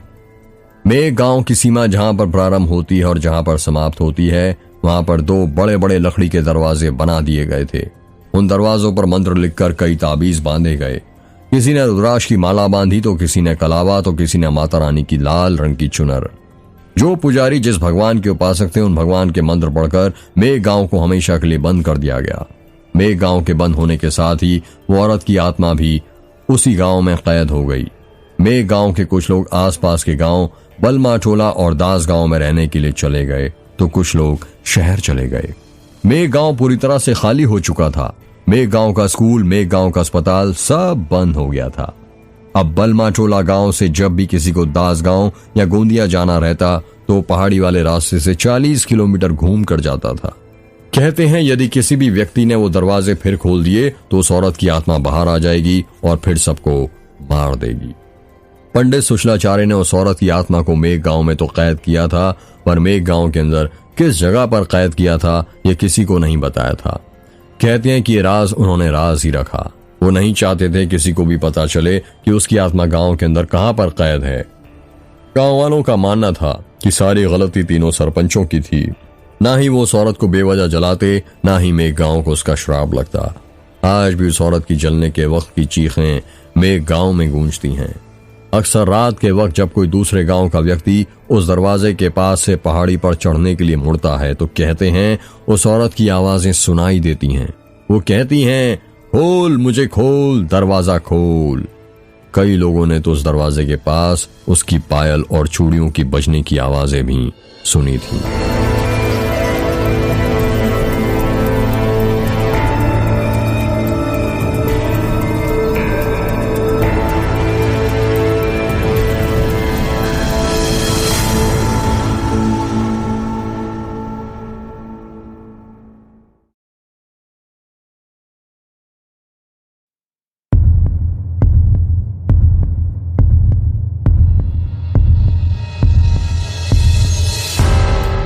क्या कहा तुमने? अनन्या ने कहा। अरे कुछ भी तो नहीं, अर्जुन ने कहा। नहीं, कुछ तो होगी तो मिलेगी का मतलब? अर्जुन अनन्या के सवाल का जवाब देता उससे पहले ही रुद्र वहां पर आ जाता है और कहता है, तुम दोनों यहां पर हो और मैं तुम्हें नीचे ढूंढ रहा हूं। सोने का वक्त हो गया है। यदि चाची ने इतनी रात में छत पर देख लिया तो प्रॉब्लम हो जाएगी। चलो सोने। हाँ चल, अर्जुन ने कहा। वो तीनों नीचे सोने चले जाते हैं। सुबह के 9 बज रहे थे। रुद्र अपने कमरे में आईने के सामने तैयार हो रहा था। वो कंघी से अपने बाल संवार रहा था। उसके दोस्त समीर, अर्जुन और पीयूष अभी तक सो रहे थे। जब सूरज की किरणें खिड़की से आती हुई अर्जुन के चेहरे पर गिरने लगी तो उसकी नींद खुल गई। जब अर्जुन ने आईने के सामने रुद्र को तैयार होते हुए देखा तो वो कहने लगा, कहाँ चलती सवारी सुबह सुबह? अरे तू उठ गया? भूल गया गोंदिया जाकर कैमरे की बैटरी खरीद कर लाना है। तो इतनी सुबह सुबह? पागल, तू गाँव में है और यहाँ सुबह के 9 बजे दोपहर हो जाती है। हाँ सही कहा, रुक मैं भी आता हूँ। हाँ ठीक है, फिर जल्दी से फ्रेश हो जा तू। रुद्र और अर्जुन बातें कर ही रहे थे कि तभी समीर की भी नींद खुल जाती है। कहाँ जाने की बात कर रहे हो तुम दोनों? समीर ने कहा। अरे गोंदिया। रुद्र ने कहा। तुम मुझसे क्या दुश्मनी है तुम दोनों की? मैं भी चलूंगा। हाँ ठीक है, पर पहले उठ तो जा बिस्तर से, या यहीं पर लेटे लेटे चलेगा? रुद्र ने कहा। अर्जुन और समीर बिस्तर से उठ जाते हैं और तैयार होने लगते हैं। 10 बज गए थे। अर्जुन, समीर और रुद्र तीनों तैयार हो गए थे। वो तीनों कमरे से बाहर निकलने ही वाले थे कि तभी पीयूष की नींद खुल जाती है और उन तीनों को एक साथ तैयार होकर बाहर जाता हुआ देख वो कहता है, तुम तीनों इतना सज धज कर सुबह सुबह कहाँ जा रहे हो? रुद्र के लिए नई दुल्हन देखने के लिए जा रहे हो क्या? पीयूष की बात सुनकर समीर और अर्जुन हंसने लगते हैं। पागल, नई दुल्हन को बाद में देखने जाएंगे, पहले पुरानी दुल्हन की तो फोटो देख ले हम। मतलब? पीयूष ने कहा। थोड़ा घन चक्कर ही रहेगा। कल बैटरी खराब हो गई थी ना कैमरे की, तो वही लेने जाना है गोंदिया। अर्जुन ने कहा। वाह, दिखा दी दोस्ती। अकेले अकेले जा रहे हो घूमने? भूल गए कॉलेज में हमेशा बंक पर मैं तुम्हें ले जाया करता था, और बंक मार के कहाँ घूमने जाना है ये भी मैं ही डिसाइड करता था। यही सिला दिया तुमने मेरी दोस्ती का। ओ नाटक कंपनी, ये नाटक करना बंद कर और चुपचाप तैयार हो जा, हम लोग कर रहे हैं तेरा इंतजार। रुद्र ने कहा। ये हुई ना बात, बस यूं गया और यूं आया। पीयूष 15 मिनट के अंदर तैयार हो जाता है। चारों दोस्त तैयार होकर नीचे जाने लगते हैं और जैसे ही वो नीचे उतरते हैं अनन्या और तन्वी उनके सामने आकर खड़ी हो जाती है। कहाँ जा रहे हो हीरो लोग? अनन्या ने कहा। कैमरे की बैटरी लेने। समीर ने कहा। तो बैटरी क्या इतनी भारी होती है जो तुम चारों लेने जा रहे हो? एक जने से नहीं उठेगी क्या? अनन्या ने कहा। वो हमने सोचा रुद्र गोंदिया जा ही रहा है तो हम भी उसके साथ चले जाते हैं, इसी बहाने हमारा घूमना भी हो जाएगा। पीयूष ने कहा। वाह, बहुत अच्छा सोचा तुम चारों ने। और हम दोनों का क्या? यहाँ पर इस हवेली के अंदर घूमे? अनन्या ने गुस्सा जाहिर करते हुए कहा। सॉरी बाबा, गलती हो गई और अब देवी जी हमें क्षमा कीजिए, आप भी तैयार हो जाइए। रुद्र ने कहा। इसमें तैयार होने वाली बात क्या है? हम दोनों को तो पहले से ही पता था कि तुम बैटरी लेने अकेले नहीं आने वाले, क्योंकि ये 3 इडियट्स तुम्हारा साथ कभी नहीं छोड़ते, और फिर हम दोनों कैसे छोड़ सकते हैं? सही कहा, क्योंकि जन्मों के साथ ही हम साथ साथ हैं, पीयूष ने कहा। सभी लोग हवेली से बाहर जाने लगते हैं। तभी रुद्र की माँ की पीछे से आवाज आती है। अरे रुद्र बेटा सुनो, जब तक तुम लोग जिप्सी में बैठो मैं माँ से बात करके आता हूँ। रुद्र ने अपने दोस्तों से कहा। ठीक है, अर्जुन ने कहा। रुद्र जब वापस हवेली के अंदर जाता है तो देखता है उसकी माँ के बगल में उसकी चाची खड़ी थी। बोलिए माँ, क्यों बुलाया आपने? वो मैं कह रही थी बेटा, जिप्सी अच्छे से चलाना और अपना ख्याल रखना। जी माँ। और हाँ रुद्र बेटा, जल्दी वापस आ जाना, आयशा ने कहा। चाची जल्दी वापस हो तब आऊंगा ना, जब जल्दी जाऊंगा। अब मैं जाऊं, पहले ही बहुत लेट हो चुका हूँ। ठीक है जा, आयशा ने कहा। अनन्या, समीर, अर्जुन और पीयूष के साथ जिप्सी की पीछे वाली सीट पर बैठ जाती है, पर तन्वी सामने वाली सीट पर रुद्र के साथ नहीं बैठना चाहती थी। वो बार बार कह रही थी कि उसको पीछे बैठना है, पर कोई उसकी बात नहीं मान रहा था। सब उसके मजे ले रहे थे। तभी रुद्र वहां पर आ जाता है और जिप्सी में बैठते हुए तन्वी से कहता है, अब तुम्हें अलग से बोलूं क्या बैठने के लिए? बैठना है तो बैठो, वरना घर में रहो। तन्वी चुपचाप रुद्र के बगल में बैठ जाती है। रुद्र और उसके दोस्त पहाड़ी वाले रास्ते पर थे। जिप्सी हवाओं से बातें कर रही थी। तभी अर्जुन कहता है, यार रुद्र कुछ भी बोलो, तेरा ये बलमा टोला गाँव ना कमाल का है, और उससे भी प्यारी ये पहाड़ी वाली रोड है। पर क्यों? रुद्र ने कहा। यार ये रोड ना मुझे भोपाल की याद दिला देती है। वहां पर भी मनु भवन टिकरी की चढ़ाई चढ़ते वक्त ऐसी ही रोड आती है। याद है हम कॉलेज बंक करके वहीं पर जाया करते थे। अपन क्या, अपना आधे से ज्यादा कॉलेज वहीं पर जाया करता था। यदि आप यूआईटी वाले हो और बंक मार के कभी मनु भवन टिकरी नहीं गए तो आप यूआईटी के स्टूडेंट कहलाने लायक ही नहीं हो। अनन्या ने कहा। हाँ यार सही कहा, पर वहां दोस्तों से ज्यादा कपल बैठा करते थे। मनु भवन टेकरी पर ही जैन मंदिर था, पर मंदिर में पूजा करने की जगह लोग आस्था, श्रद्धा, अर्चना, आराधना को अपने साथ लेकर पहाड़ी पर बैठते थे, पीयूष ने कहा। पीयूष की बात सुनकर रुद्र खांसने लगता है। सभी लोग समझ जाते हैं खांसी रुद्र को क्यों आ रही थी। रुद्र के मजे लेते हुए अनन्या कहती है, क्या हुआ रुद्र, तू ठीक तो है ना? पानी दूं क्या? यदि ज्यादा खांसी आ रही हो तो। नहीं मैं ठीक हूँ, पानी की कोई जरूरत नहीं है, रुद्र ने जिप्सी चलाते हुए कहा। समीर ने अपने बगल में कैमरा रखा हुआ था। उस कैमरे को देखकर अर्जुन पूछता है, यार तू ये कैमरा साथ में क्यों लाया है? वो इसलिए जैसे ही बैटरी मिलेगी हम इस कैमरे में लगाएंगे और गौरी की फोटो पुलिस इंस्पेक्टर को भेज देंगे। अच्छा, ये काम तो तूने बहुत सही किया। गौरी की फोटो तो मुझे भी देखनी है, आखिर वो दिखती कैसी थी। हाँ यार, पर सिर्फ तुझे ही नहीं, हम सबको भी देखना है, अनन्या ने कहा। तन्वी ने अपने बाल खोलकर रखे थे, तभी रुद्र जिप्सी की स्पीड बढ़ा देता है, जिस कारण ठंडी ठंडी हवाओं के झोंके आने लगते हैं और तन्वी के लंबे लंबे बाल हवा में उड़ने लगते हैं। तन्वी के बाल बार बार उसकी आंखों के सामने आ रहे थे। जिप्सी चलाते हुए रुद्र अपनी नजरें टेढ़ी करके तन्वी को अपने बाल संवारते हुए देखने लगता है। तन्वी बार बार अपने बालों को पीछे कर रही थी, लेकिन हवा इतनी तेज चल रही थी कि उसके बाल बार बार उसकी आंखों के सामने आ रहे थे। अपने बालों के कारण तन्वी परेशान हो जाती है और बिखरे हुए बालों को बांधने लगती है। जैसे ही तन्वी उन्हें बांधने लगती है, रुद्र कहता है, अरे क्या कर रही हो, खुले रहने दो ना। तुम खुले बालों में। रुद्र बोलते बोलते रुक जाता है। क्या? तन्वी ने हैरानी के साथ कहा।